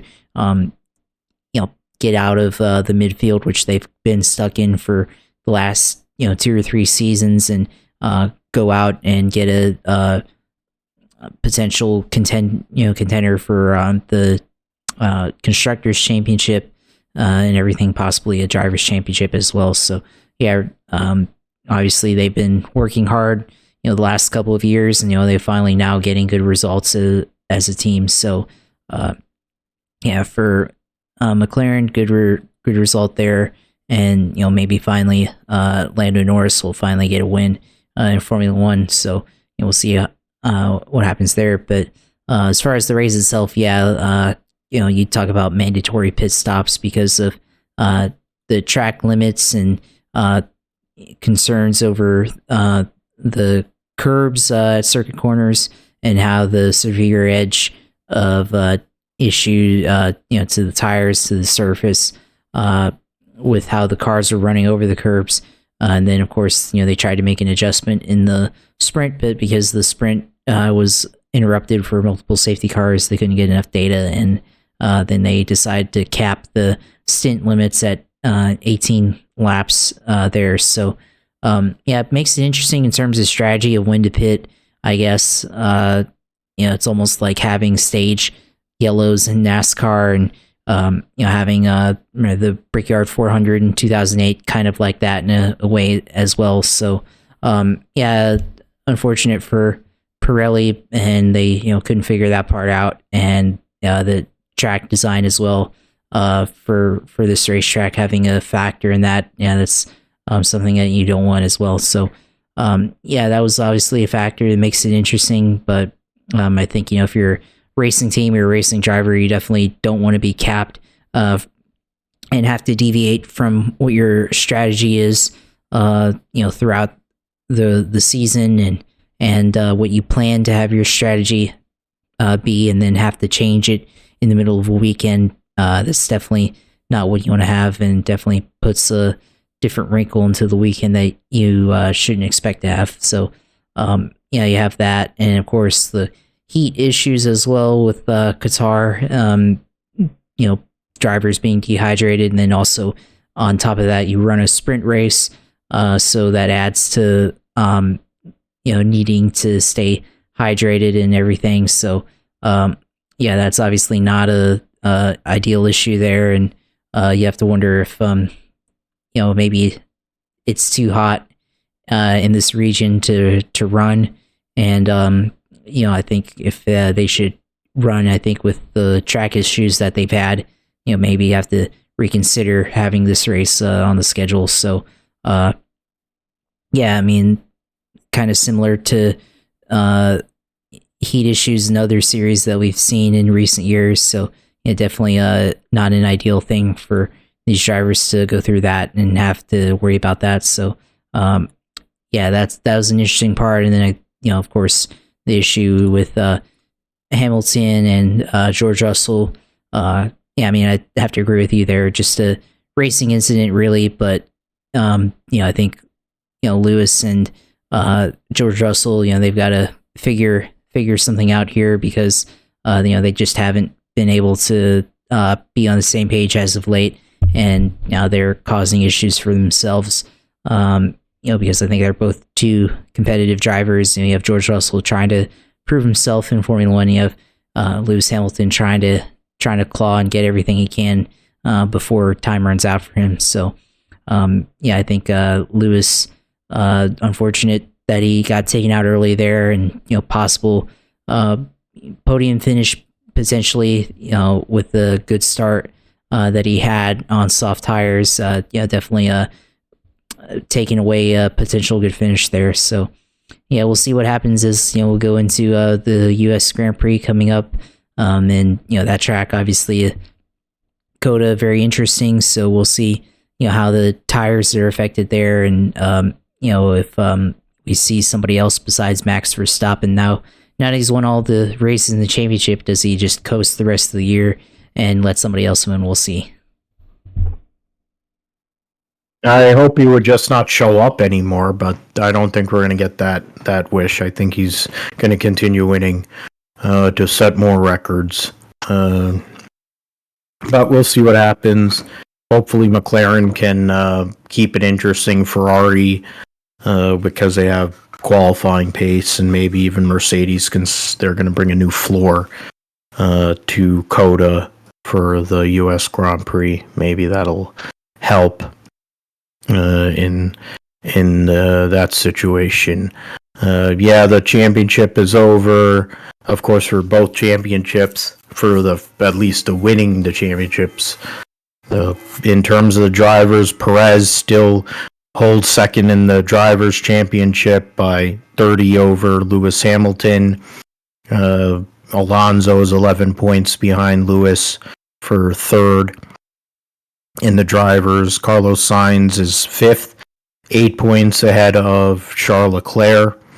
Lando Norris is now in seventh. He is basically, so there's four drivers there: Sainz, Leclerc, Norris, and Russell, separated by 21 points between fifth and eighth. Oscar Piastri's in his own zip code. Then you have Stroll, who ended up assaulting his physio after another Q1 exit. proving once again that nepotism and being a piece of shit doesn't mean that you'll lose your ride. It just means that you just get to go and abuse people. He leads Gasly by 1 point and Ocon by 3 points. So the two Alpines trying to get themselves into the top 10 or give themselves a chance at 10th in the Drivers' Championship. Albon, then after that, Logan Sargent's the only full-time driver that hasn't scored points this year. So we'll see how he's able to respond going into CoTA for his home Grand Prix. I mean, the Miami race was essentially the closest thing to having a home Grand Prix for him, being a Florida kid. Then there'll be racing at CoTA, where he made his testing or made his practice debut last year, and then they'll be racing at Vegas. In terms of the constructors' standings, Ferrari is 28 points behind Mercedes for second. McLaren is now only 11 points behind Aston Martin for fourth in the constructors. So that's likely going to go McLaren's way. As it then Alpine's in their own world. Williams hasn't scored points recently. Alfa Romeo getting those 6 points puts themselves right back in a position to possibly get seventh in the constructors. They're only 7 points behind Williams. Haas is ninth, 4 points behind Alfa Romeo, and AlphaTauri rounding out the rear there with 5 points. And U.S. Grand Prix will be in a couple weeks' time, so we'll preview that on episode 191 of the Rip Strip Podcast. Yeah, so Josh mentioned football, Jacksonville getting a big win against the Buffalo Bills, taking 2 out of 2 in their London trip. Much needed after what has been a rough start to the season for the Jaguars. The Niners put a woodshed whipping on a sleep number bed, and the Dallas Cowgirls, they really weren't in that game at all. And it was fun to watch. Brock Purdy threw 4 touchdown passes, 3 of them to George Kittle, who it's his birthday today, so happy birthday, GK, favorite football player. He has a smoking hot wife and a smoking hot sister on top of that. But he's a great football player. He's going to be a future WWE champion or wherever he decides to go wrestle after he finishes his football career. Christian McCaffrey extended his streak to 14 consecutive games with a touchdown. Kyle Juszczyk got a touchdown. Jordan Mason got a touchdown. Basically, if you were on offense for the 49ers, there was a pretty good opportunity that you were going to get a touchdown because the Dallas Cowboys decided not to play defense, I guess. Dan Quinn's vaunted defense got absolutely picked apart. And so injury-wise, Dallas got hit with the injuries. Niners, knock on wood, were relatively all right. Injury-wise, little nicks here and there, but nothing severe. Buffalo lost, going into some of the key injuries, Buffalo lost Matt Milano for the year, broken leg and a knee. So bad situation for them after losing Tre'Davious White the week before. Anthony Richardson adds to his list of injuries he's had so far in his rookie year. Now he's got an AC joint sprain, so he's going to be out, it looks like, for a month. So Gardner Minshew, the former Jacksonville Jaguar, who they signed to be their backup, is going to be the starter. It looks like at least for a month to 6 weeks. You have other guys. Justin Jefferson injured his hamstring yesterday during that Minnesota loss. They should have probably won that game, but it is the Chargers, etc. You know, like that's kind of what seems to occur. Yeah, Ayuk was fine. Tank Dell's in concussion protocol.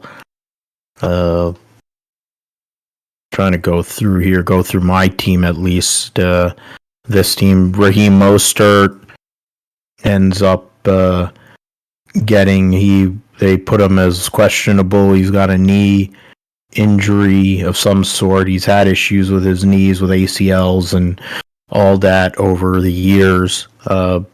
Wasn't as productive as Achane, so something to look at as the rest of the season goes. Jeff Wilson is eligible to come off of the IR. Jahmyr Gibbs did not play because of a hamstring injury, and he's now, I mean, obviously he isn't their lead running back. David Montgomery is their lead running back, so for people that drafted Jahmyr Gibbs, are just basically getting annihilated. Go into other injuries. Yeah, I mean, Devontae Smith was a ghost yesterday, which was pretty bad. For me, the AJ Brown got a lot, and other guys were feasting, but it was not a pretty sight for Devontae Smith owners. Khalil Herbert injured, has a high ankle sprain after suffered a high ankle in the win on Thursday night, so now he's going to be out a while. It's bad to see for sure. Trying to go through here. Yeah, Amon-Ra St. Brown was out last week with abdominal issue, so something to look at as we go through the rest of the season for the Detroit Lions number one wide receiver, amongst other injuries that came up during this weekend. Fantasy wise, my team in the Fall Brawl League got destroyed by Wilson's team, which is unfortunate, but you know, that's, I guess, what happens. Some weeks it's like sometimes you're the bug, sometimes you're the windshield, and you know, that's really what kind of leads to that. And then I mean, that's really where we go with that. And then otherwise, yeah, I mean, Niners get the win. I'm winning in 2 of my leagues. I have to check the Dynasty one. The Dynasty one I have to go and check out of curiosity.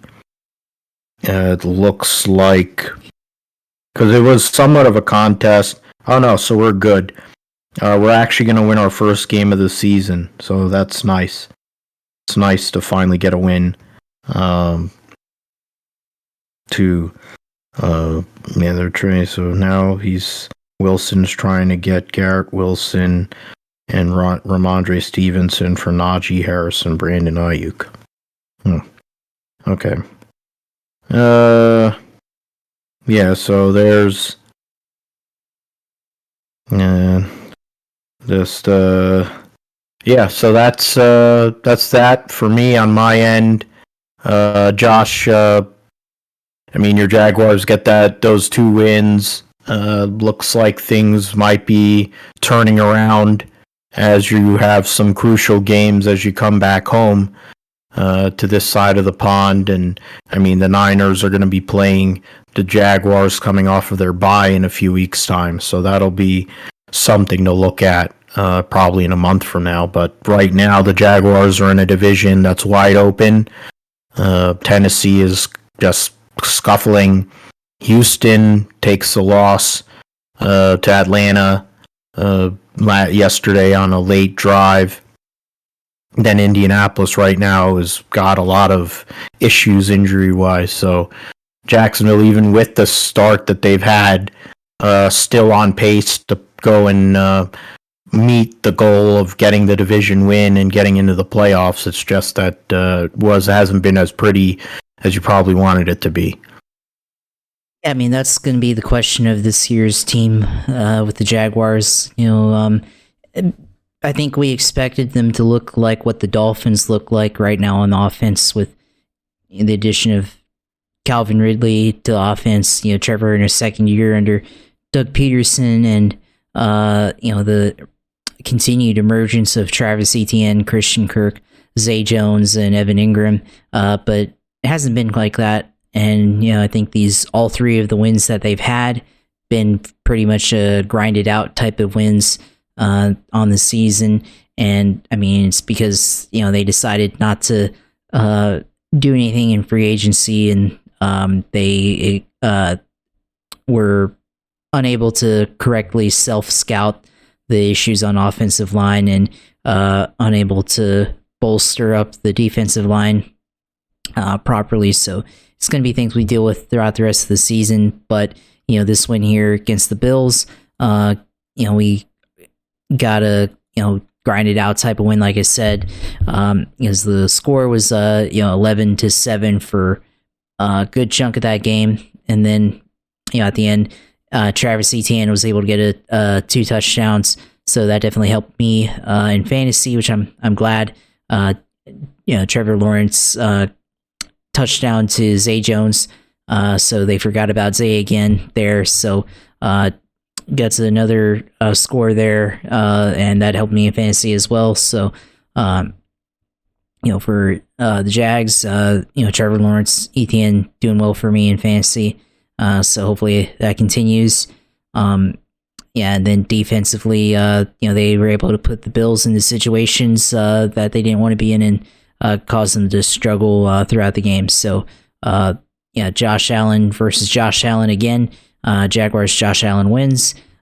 Bills are fake, in my opinion. I think they're one of the, as long as they continue to not run the ball that often, and put it all on Josh Allen, I don't think they're going to go anywhere in the playoffs, as far as being a championship contending team. So and also because the Jaguars beat them, if they go in the playoffs, that's a very crucial tiebreaker to have against the Bills when it comes to playoff seeding and potential home field advantage, or at least temporary home field advantage. So you got that and everything, and the good win there. And of course, some injuries on offensive linemen as well.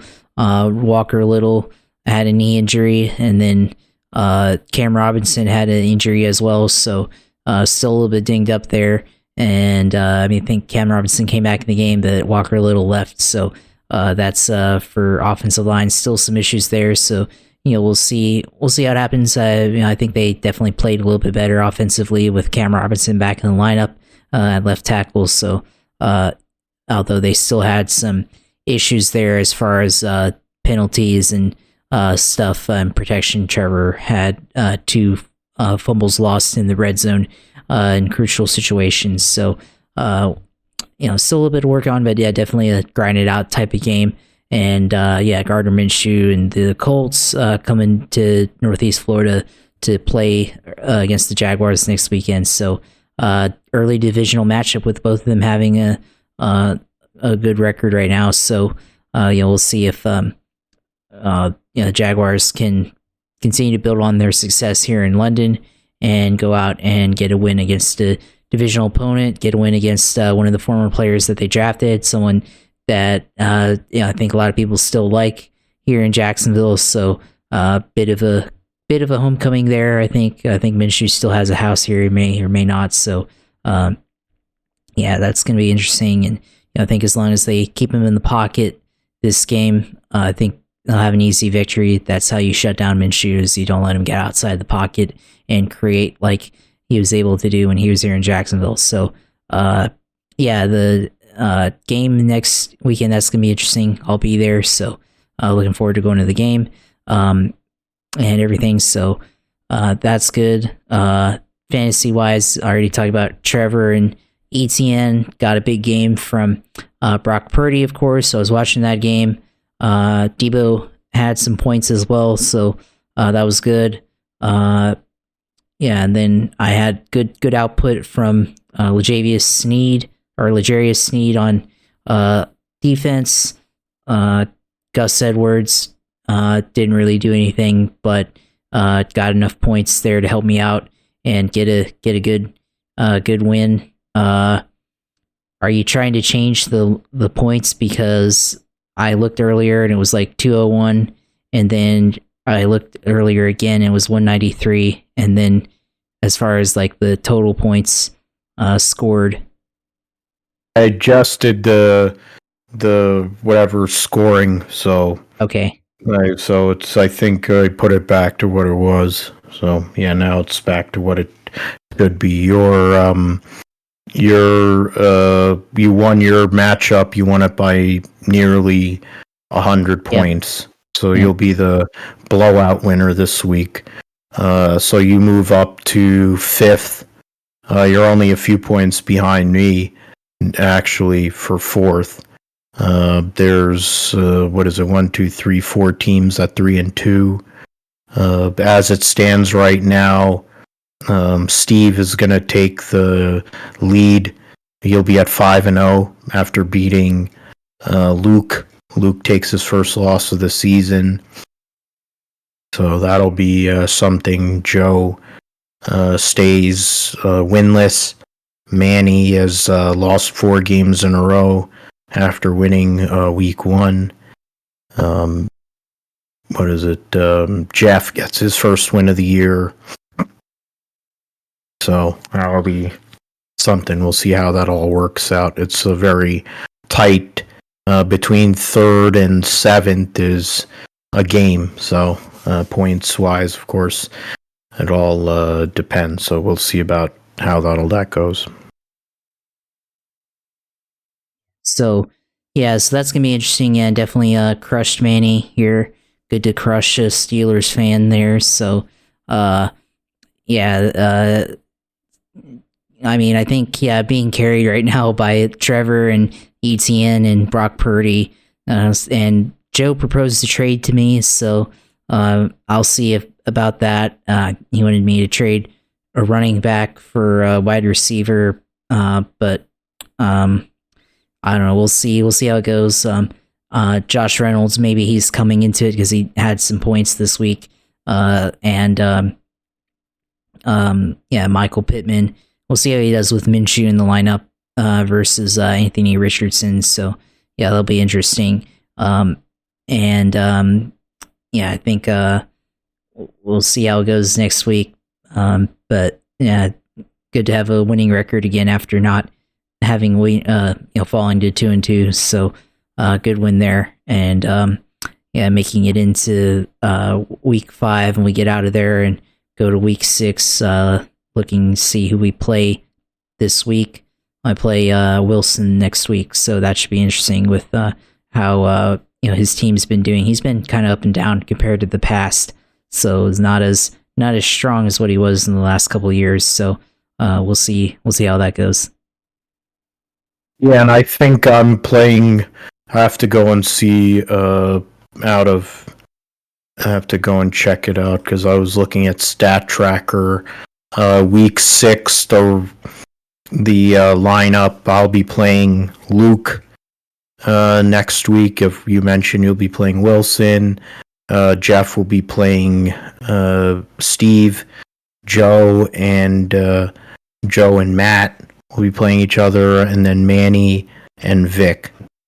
So that'll be week 6 matchups going in. I fall from 3-1 to 3-2. There was 4 teams at 2-2, so they see how that goes there. So, okay, all right. So that's football for now. The Raiders are up 17-13 with less than 2 minutes to go in the 4th quarter here, Monday Night Football. So we'll see if the Raiders can actually hold on for a victory. Josh McDaniels and his inability to win games because he's a mediocrity and all. The GSP Roundup. We will start with the Bathurst 1000. Brody Kostecki ended up winning the pole for the Bathurst 1000, but in the end falls 20 seconds short. He was in second place, finished 20 seconds behind the winners, which was Shane Van Gisbergen and Richie Stanaway. They started fifth. The AAA team, Red Bull team, gets that victory. Shane Van Gisbergen wins back-to-back Bathurst 1000s before he goes and comes here to the U.S. So that'll be something for him. As I mentioned earlier, the 88 car of Brock Feeney and Jamie Whincup, they were leading for a good amount of the race, and were looking likely to win the Bathurst 1000, but unfortunately had issues in after late in the race. So unfortunate for them, and it hurts them in the point standings for sure as well. SVG and Stanaway, the winners over Brody Kostecki and David Russell. The Dick Johnson Racing Shell V-Power team of Anton Di Pasquale, Tony D'Alberto, first Ford, started, or they were sixth. Yeah, so they started sixth, SVG, and then Di Pasquale, D'Alberto started fifth. Chaz Mostert and Lee Holdsworth started ninth, finished fourth. David Reynolds, Garth Tander from 7th to 5th, and then the Tickford 05 of James Courtney and Zach Best started 16th and finished 6th. So 4 Fords in the top 6 there. So interesting how that all worked out. Vice forward Dean Fiore for Brad Jones Racing, Will Brown and Jack Perkins, Jack LeBrock, Jaden Ojeda, and then James Golding and Dylan O'Keefe, who started in the top 6, started in 4th, ends up finishing 10th. The points, the driver standings now leading into the next round. Brody Kostecki with 6 wins and 7 poles this year leads the points over Shane Van Gisbergen by 131 points. Will Brown is in third, 18 points ahead of Brock Feeney. The leading Ford driver is Chaz Mostert in 5th. Anton Di Pasquale moves himself up to 7th in points.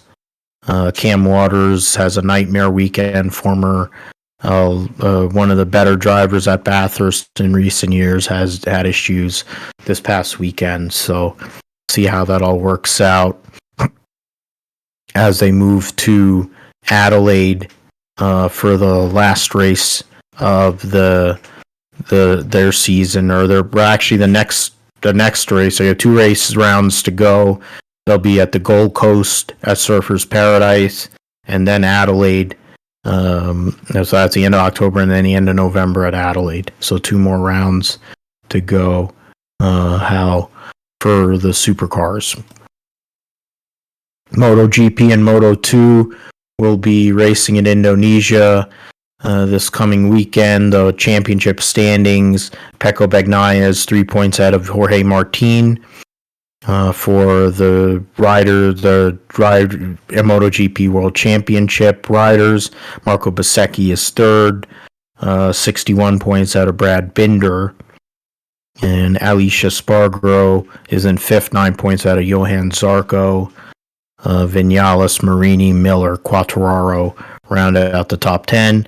Marc Marquez announces that he's leaving Honda and likely is going to join Gresini to ride with his brother, Alex Marquez, in that team.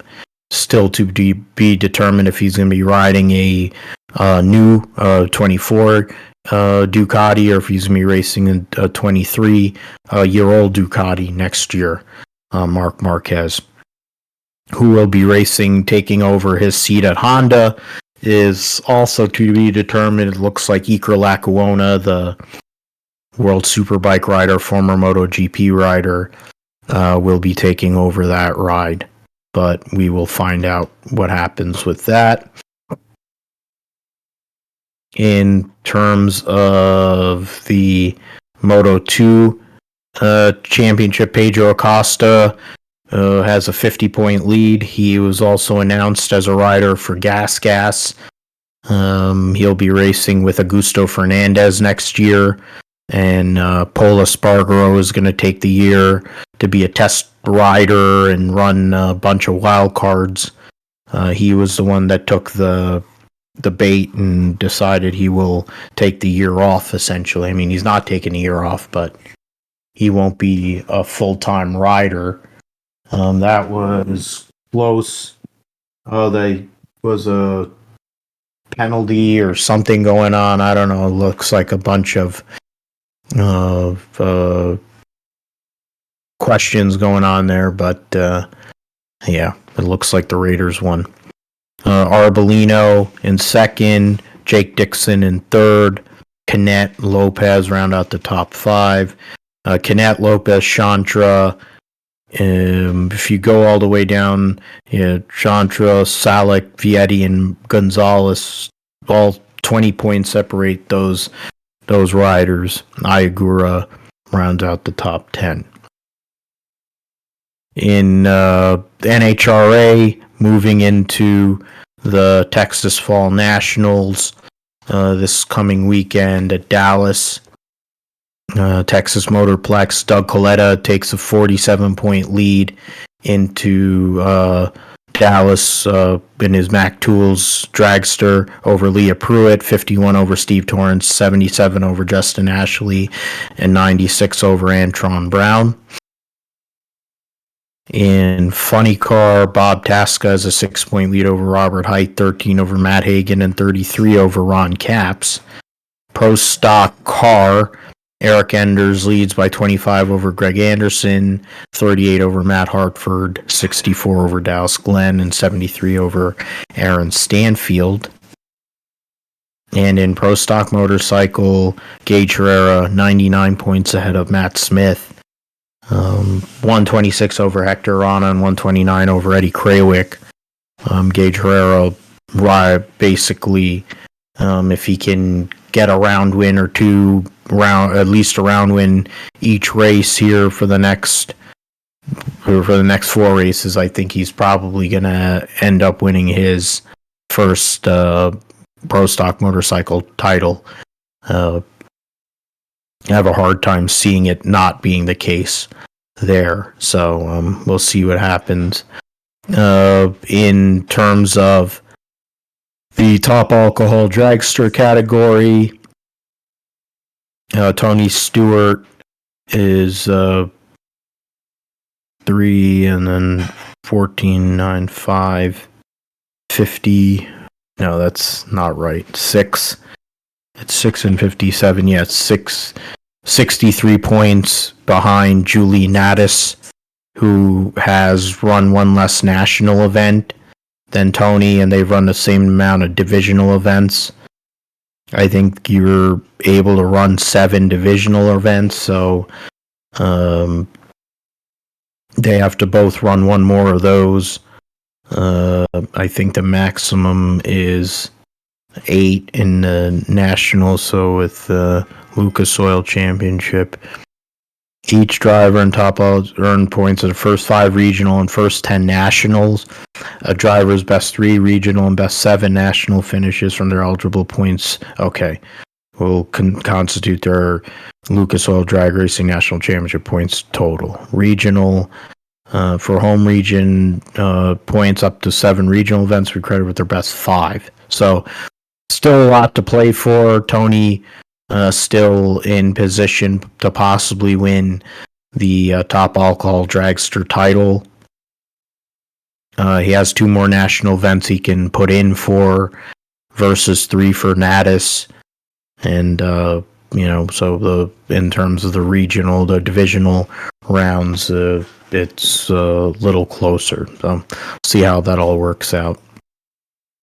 Petit Le Mans coming up the end of the 2023 IMSA season.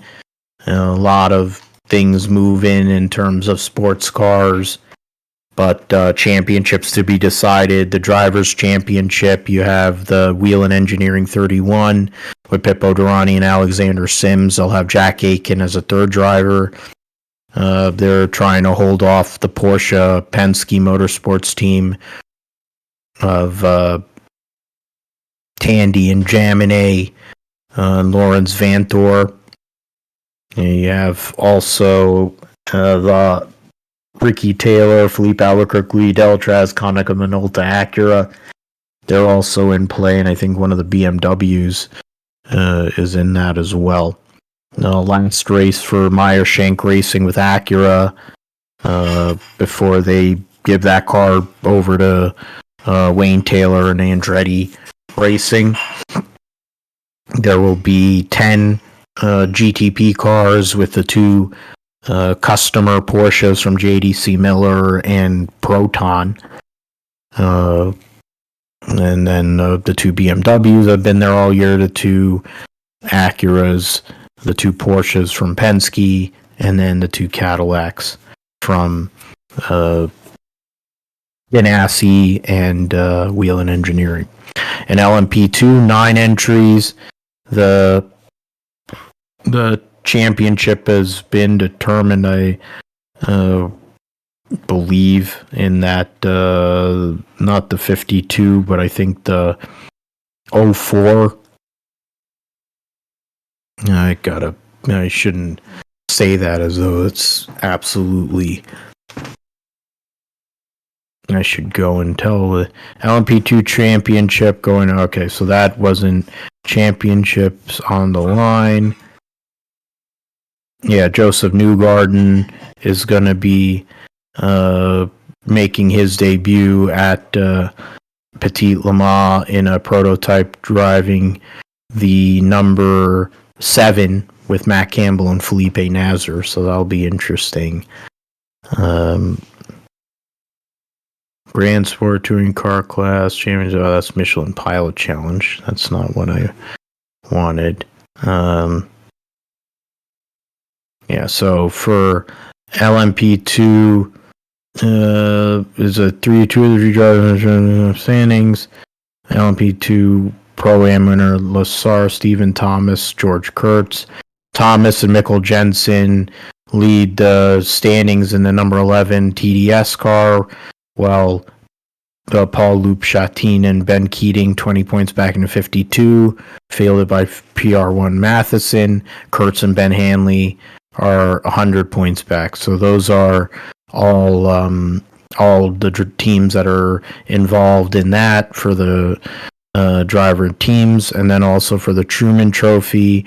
Thomas, Keating, and Kurtz are all tied. Whoever finishes best will win the award and an invite to Le Mans next year. So that's something to look at with how tight the field is and how condensed the field is in general.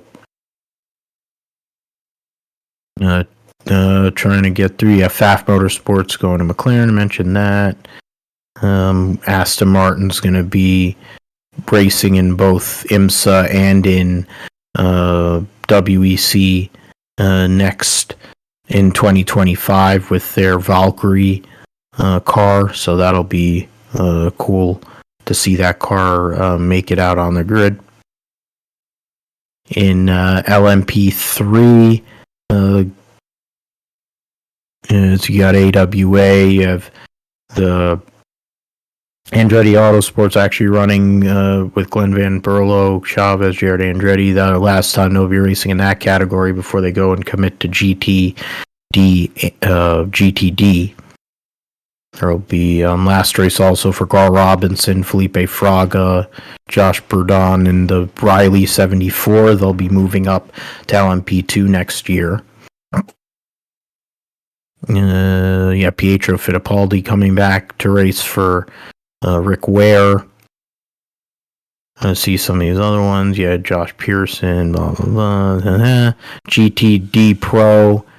8 cars in the GTD Pro, 2 Ferraris, 1 from AF Corsa, and 1 from Risi Competizione, being added to the usual 5 cars that have made up, and then also the Iron Lynx, number 63. Oh no, they've been in the field, yeah, so that's been, so the Corvette, the last time the Corvette will be in this,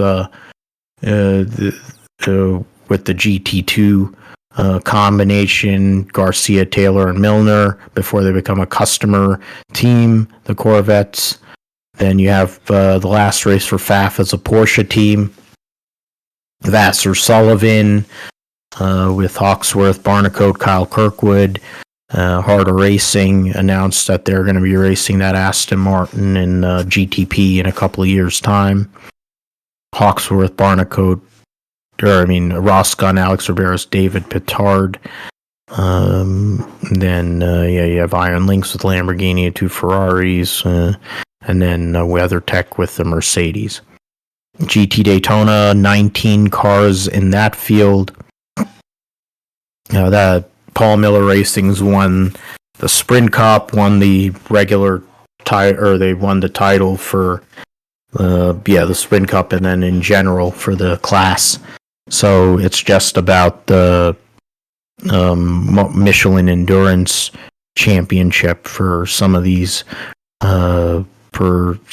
classes. Trying to see if there's any other changes from the usual teams that show up for these races, and there isn't. The outside of the Ferrari 023 Ferrari. Well, that's a new car. I don't think they've been around since Daytona or Sebring. So we'll see what goes on with that. But otherwise, all the usual suspects there.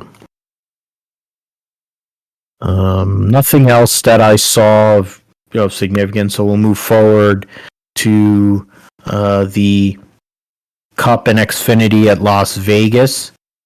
Just want to go back into the picks. Out of curiosity, last week I picked first, so Josh, you get to pick first here on the Xfinity side for the Alsco Uniforms 302. 40 cars for 38 spots. Some of the people that were gonna... Oh wow, Ryan Reed. Jesus. Ryan Reed! He's in this. Yeah, I just noticed that. He's driving for Carl Long this weekend. Interesting. See nothing crazy there, none of that. Greg Alding back in the 07. Stephen Parsons stays in the 08. Hamrick in the 10. Lane Riggs in the 11. Wyatt Snyder back in the 19. Connor Mozak, 24. Kyle Segan, the 29. Joey Gase and Patrick Emmerling driving for their own team. Graf in the 38. Ellis, Daniel Dye in the 44 again. And Rajah Caruth back in the 45. Kligerman, Ryan Reed, Dawson Cram in the 74. Kyle Weatherman in the 91. And CJ McLaughlin in the 28. So, I kind of have an idea where you're going with who you're going to take for the winner. So I guess the better question is who you're going to take as your wild card for this weekend at Las Vegas. But maybe you'll surprise me on this one for who you're looking at for Vegas. I think the winner, I'm going to go with John Hunter Nemechek. this weekend. I think he's been the best on the mile and a halfs this season, so I'll go with him as my winner. And then wild card. Yeah, this is the tougher question, right? Because there's so many guys, and you guys got back markers and all that stuff. So, I'll go with let's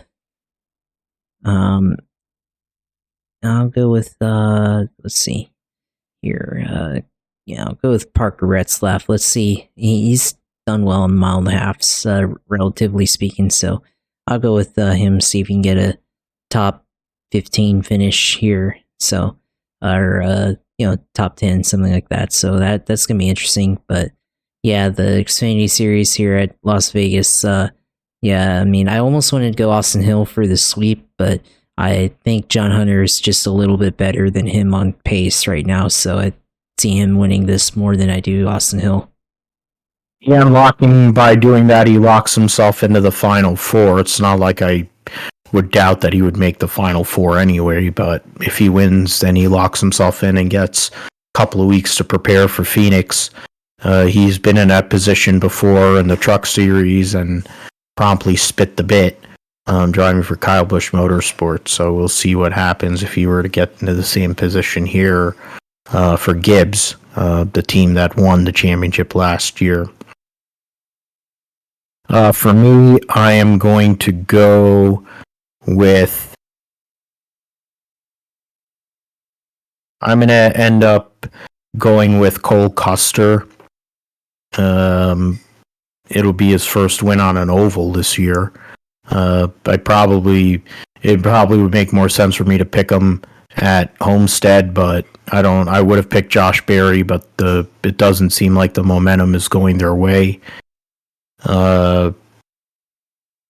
Actually, no, wait a minute. I'm actually gonna pull an audible. I'm gonna say Justin Allgaier to win. Okay. Which I think is probably a little more plausible, but it wouldn't be surprising that Custer gets the victory. My wild card for this weekend will be somebody that could finish in the top 20. Somebody that can finish in the top 20, I figure will be...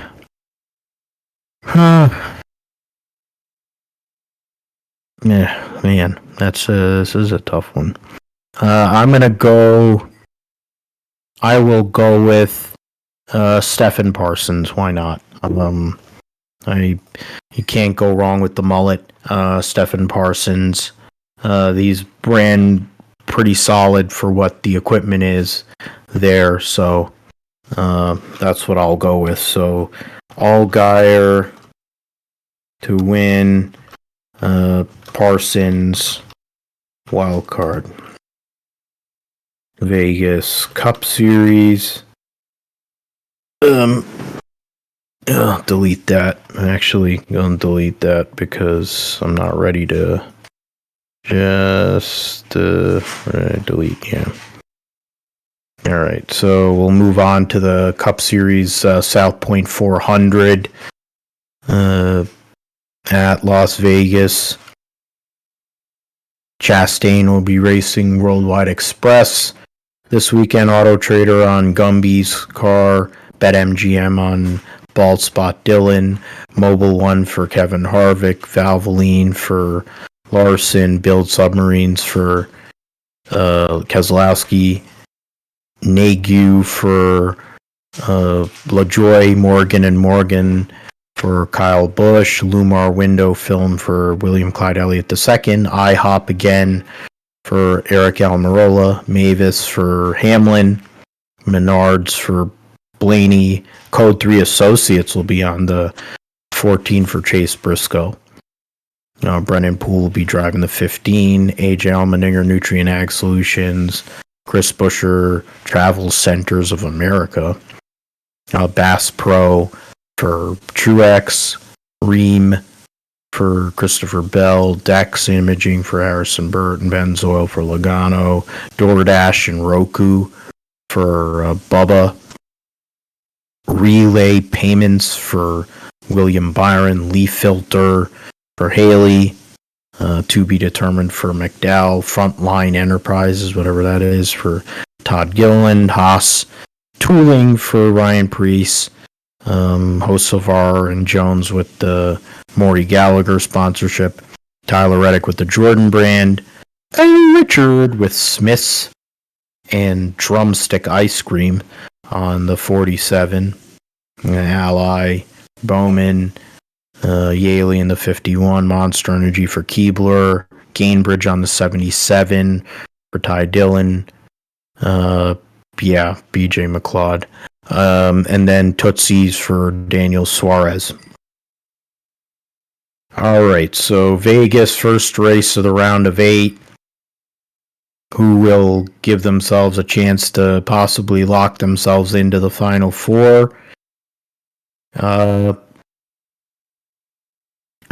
think that it kind of leans one of 3 ways for me in terms of drivers, based on not just recency bias, but the way the playoffs have gone. But I look at this weekend's race, and I'm going to go with Tyler Reddick. Tyler Reddick gets the win, locks himself into the final 4 at Vegas. Tyler Reddick. No, say Reddick to win and lock into final 4. Probably have to do that amendment on the Xfinity, but whatever. My wild card will be Carson Osavar. Why not? It's easy because he's been racing really well in his races so far in the Legacy Motor Club 42. And they've been on a good upswing. So I say Tyler Reddick takes the momentum they've had from the cookie cutters, gets that victory, locks himself into his first Final 4 as a cup driver, and gets the 3 weeks to prepare for Phoenix. And Carson Hocevar is my wild card. What say you, Josh? Who do you pick for your winner and wild card for Vegas? Yeah, for me, for Las Vegas, I'm going to go with William Byron sweeping the Las Vegas races this year to lock himself in the Championship 4. They are definitely strong in the spring, so I expect them to be up there racing, for the win and, get that spot there for the Final 4. So, my wild card, I'm going to go a little different here. I'm going to pick Ty Gibbs to be my wild card. It's a little, maybe a little out there, but, the Joe Gibbs cars definitely do run well on the 1.5 miles. And, he's been somebody I think should have probably done better in the 1.5 miles this year, but, he's been pretty good as of late. So I will pick him, and he let's see what he can do. It's a pretty decent hedge for a wild card, even though he's a rookie. So I think the Toyotas will definitely have a good weekend. But overall, William Byron goes out and locks himself into the Championship 4 for the first time in his career. So. Yeah, that makes a lot of sense. That was one of the 3 drivers I had in mind. It was either Byron, Hamlin, or Reddick. So I went with, I guess my fandom and wanting what I would like to see win, in a sense. I would rather see one of the Ford guys, whether it's Blaney or Buescher, but I'm a fan of Reddick, so it'd be cool to see that. But we'll see what happens. I think Byron is definitely the favorite, and Dennis Hamlin is trying to do what he can to get that victory early so he can prepare for Phoenix. as well. All right, so it's time, Josh, for you to talk about all things sim racing gaming on your sim segment and recent news from iRacing and recent announcements, and then you also have other things going on with motorsport games with the IndyCar game too. Yeah, we have some actual real news here in the sim racing segment. Yeah, I mean, the motorsport games property of NASCAR console games has been acquired by iRacing, and so now in 2025 we will get a NASCAR console game finally, and this is probably going to be one of the most anticipated console releases for NASCAR games in quite a while. We know what iRacing's reputation is as a sim racing game, and we know what they can produce.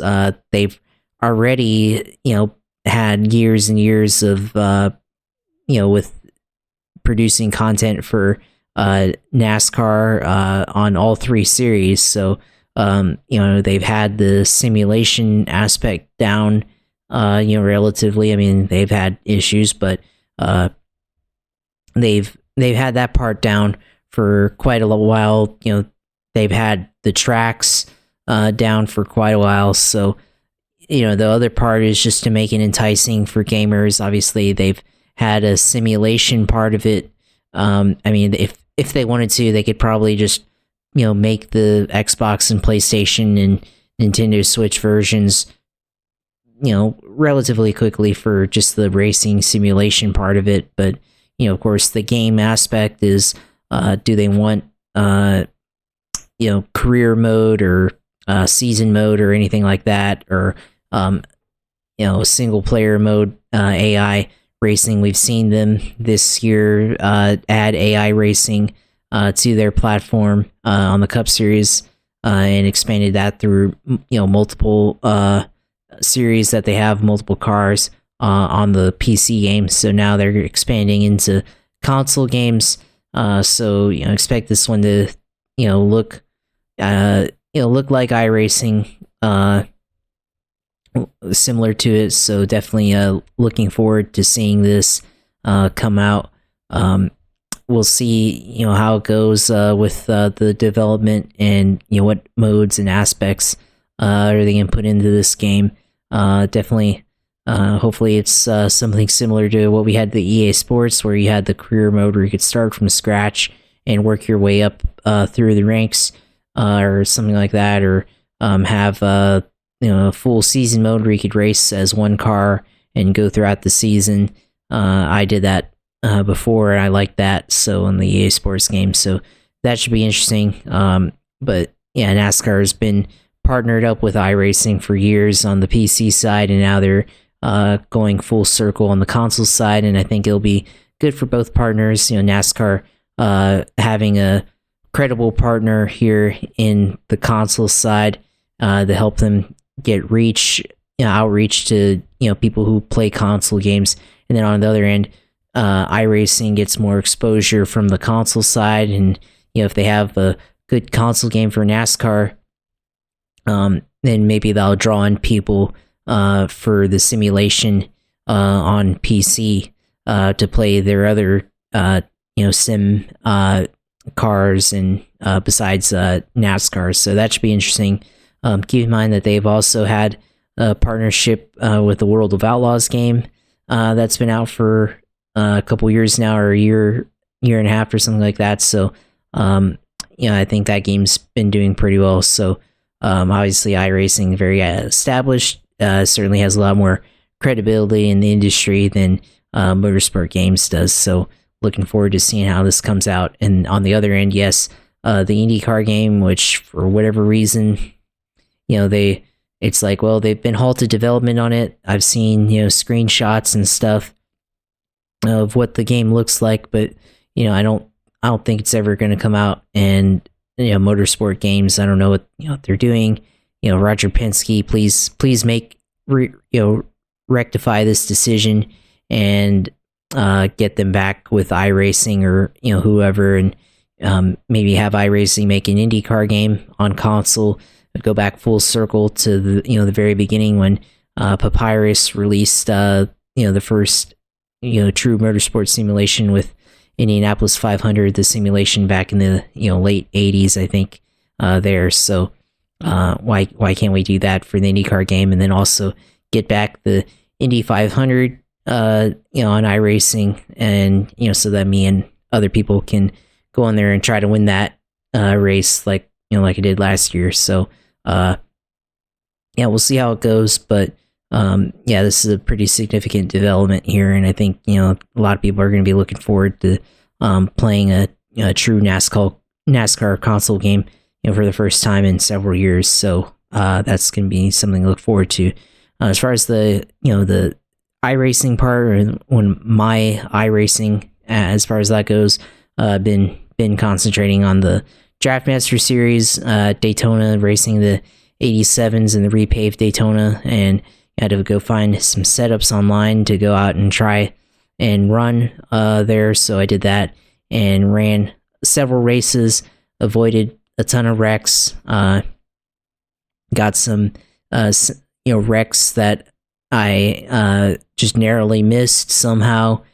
So I've got to go back and to the replay booth and maybe splice some of that up together, because it was actually kind of interesting seeing that take place and being like, holy crap, how the hell did I actually miss that wreck and everything. So gonna have to go back and put that together, and maybe put that on YouTube or something like that, or tag iRacing and maybe they'll put that in their highlights. But yeah, that was just a lot of carnage that took place often in the early portions of the 20 lap sprint, because it's everybody's in a pack. The 87 cars, there are a lot of handling aspects to it. If you got too close, you get aero loose and spin out.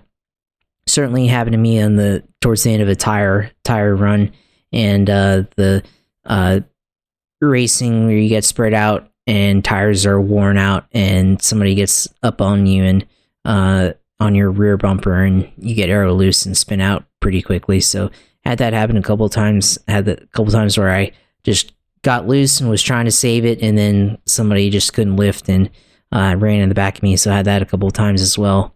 But yeah, that was pretty interesting. Running 225 in the Cup car, in the 87 car, having at the repaved Daytona Speedway. So that's pretty interesting. Haven't had that type of ability. Having run the 87s on the 2008 oval in iRacing. So definitely had fun doing that. But it was definitely challenging because of the handling aspects of the tires going away over the course of a run, and trying to keep up with other people on open setup. So that was pretty interesting as well. So I think this week they have it on Talladega this week, and it's probably going back to the Truck Series car or truck. So looking forward to trying that on iRacing and doing the Draftmaster Series. And then also I did one Xfinity race in the ovals, or not an oval, but on the Roval. So trying to get the road course skills up there as well. Just ran patiently and started I think in 12th and finished 7th in a 20 lap race. So yeah, that was pretty good.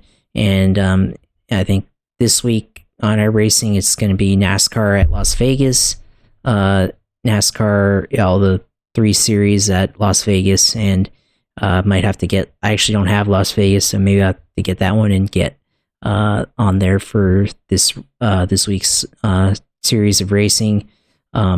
Watkins Glen, the IMSA fixed racing series, that's going to be interesting there for roadside.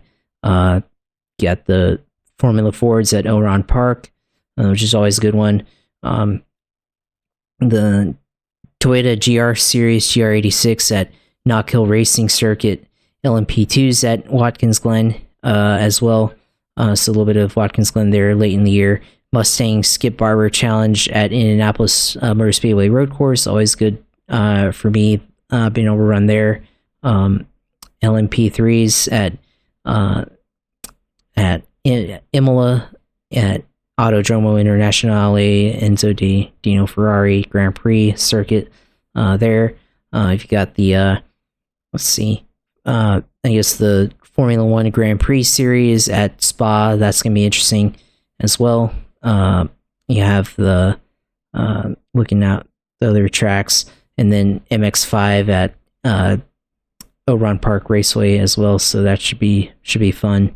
Looking at the oval side, if I can get it to come up on the oval side here. Got the Arca Menard series at the old Michigan International Speedway. As I mentioned, NASCAR all at NASCAR all at Las Vegas, including the Truck Series. Super late models at Bristol. Delara Dash at Michigan International Speedway, so that'll be really fast. Gen 4 at Montreal. That's an interesting one there. Circuit Gilles Villeneuve. That was a good track for the Xfinity Series when they ran there, especially in the old car. Let's see, where's the 87s? 87s are at the Willow Springs International Raceway, so a non-NASCAR track that they're competing at. That's an interesting choice there by the schedule makers. So that's something fun. I've never raced there before. I've seen videos of that. That's not even really a racetrack. It's more of a club racetrack. That, I think what they Skip Barber and stuff like that they race at. So that's an interesting choice by the schedule makers. So and then IndyCar at Pocono. So might do some of that too. So yeah, of course, always. Good slate of races this week on iRacing as always, so looking forward to trying to compete there and go on iRacing and run there. So if I try to stream, obviously stream at Twitch TV/usailor2 and go on there and see all my streams and all my videos in there. I'll try to have that up if I do stream, and then the Twitter account will try to announce there as well, and as well as all my takes from anything from racing or football wise at JP Huffine on Twitter, X, whatever it's called these days. And then you have the YouTube page where we'll have this up there later in the week. YouTube at Gripster Podcast, so go on there and subscribe and interact with our videos. So yeah, and of course, good week or good start to the week with Jaguars winning fantasy, good win there, and plenty of action in the racing weekend, and looking forward to the next slate of races, and looking forward to attending the game on next Sunday against the Colts. So we'll see how it goes there. But as far as this week, glad as always to be able to discuss, and of course we'll be able to talk about it next week as well. Yeah, absolutely, man. Wouldn't do it with anyone else, of course. Another episode down, getting close to that, of course, 200 number. It's crazy to think. Doing this for 4 years, and now we're at 190 episodes. It's pretty badass. You can find me at PGMatthew28 on Twitter X. You can find us at GripsterPod on Twitter. Definitely follow our YouTube page for the video feeds of the show. You can find the Gripster Podcast on Podbean, which was our host site, but you can also find it on basically anywhere you can get podcasts. You can also find it at philipgmatthew.com, which is my blog site. We'll be back next week for episode 191 of the Gripster Podcast, where we will review Cup and Xfinity at Las Vegas. We'll preview Cup, Xfinity, and Trucks at Homestead, the U.S. Grand Prix at CoTA preview. We will also review MotoGP, Moto2, NHRA, IMSA Petit Le Mans, and NFL Week 6. And Josh will let us know everything in the world of sim racing on a sim segment. So for Josh, I'm Phil. Thanks for listening to the Gripstrip Podcast, and we'll see you next time.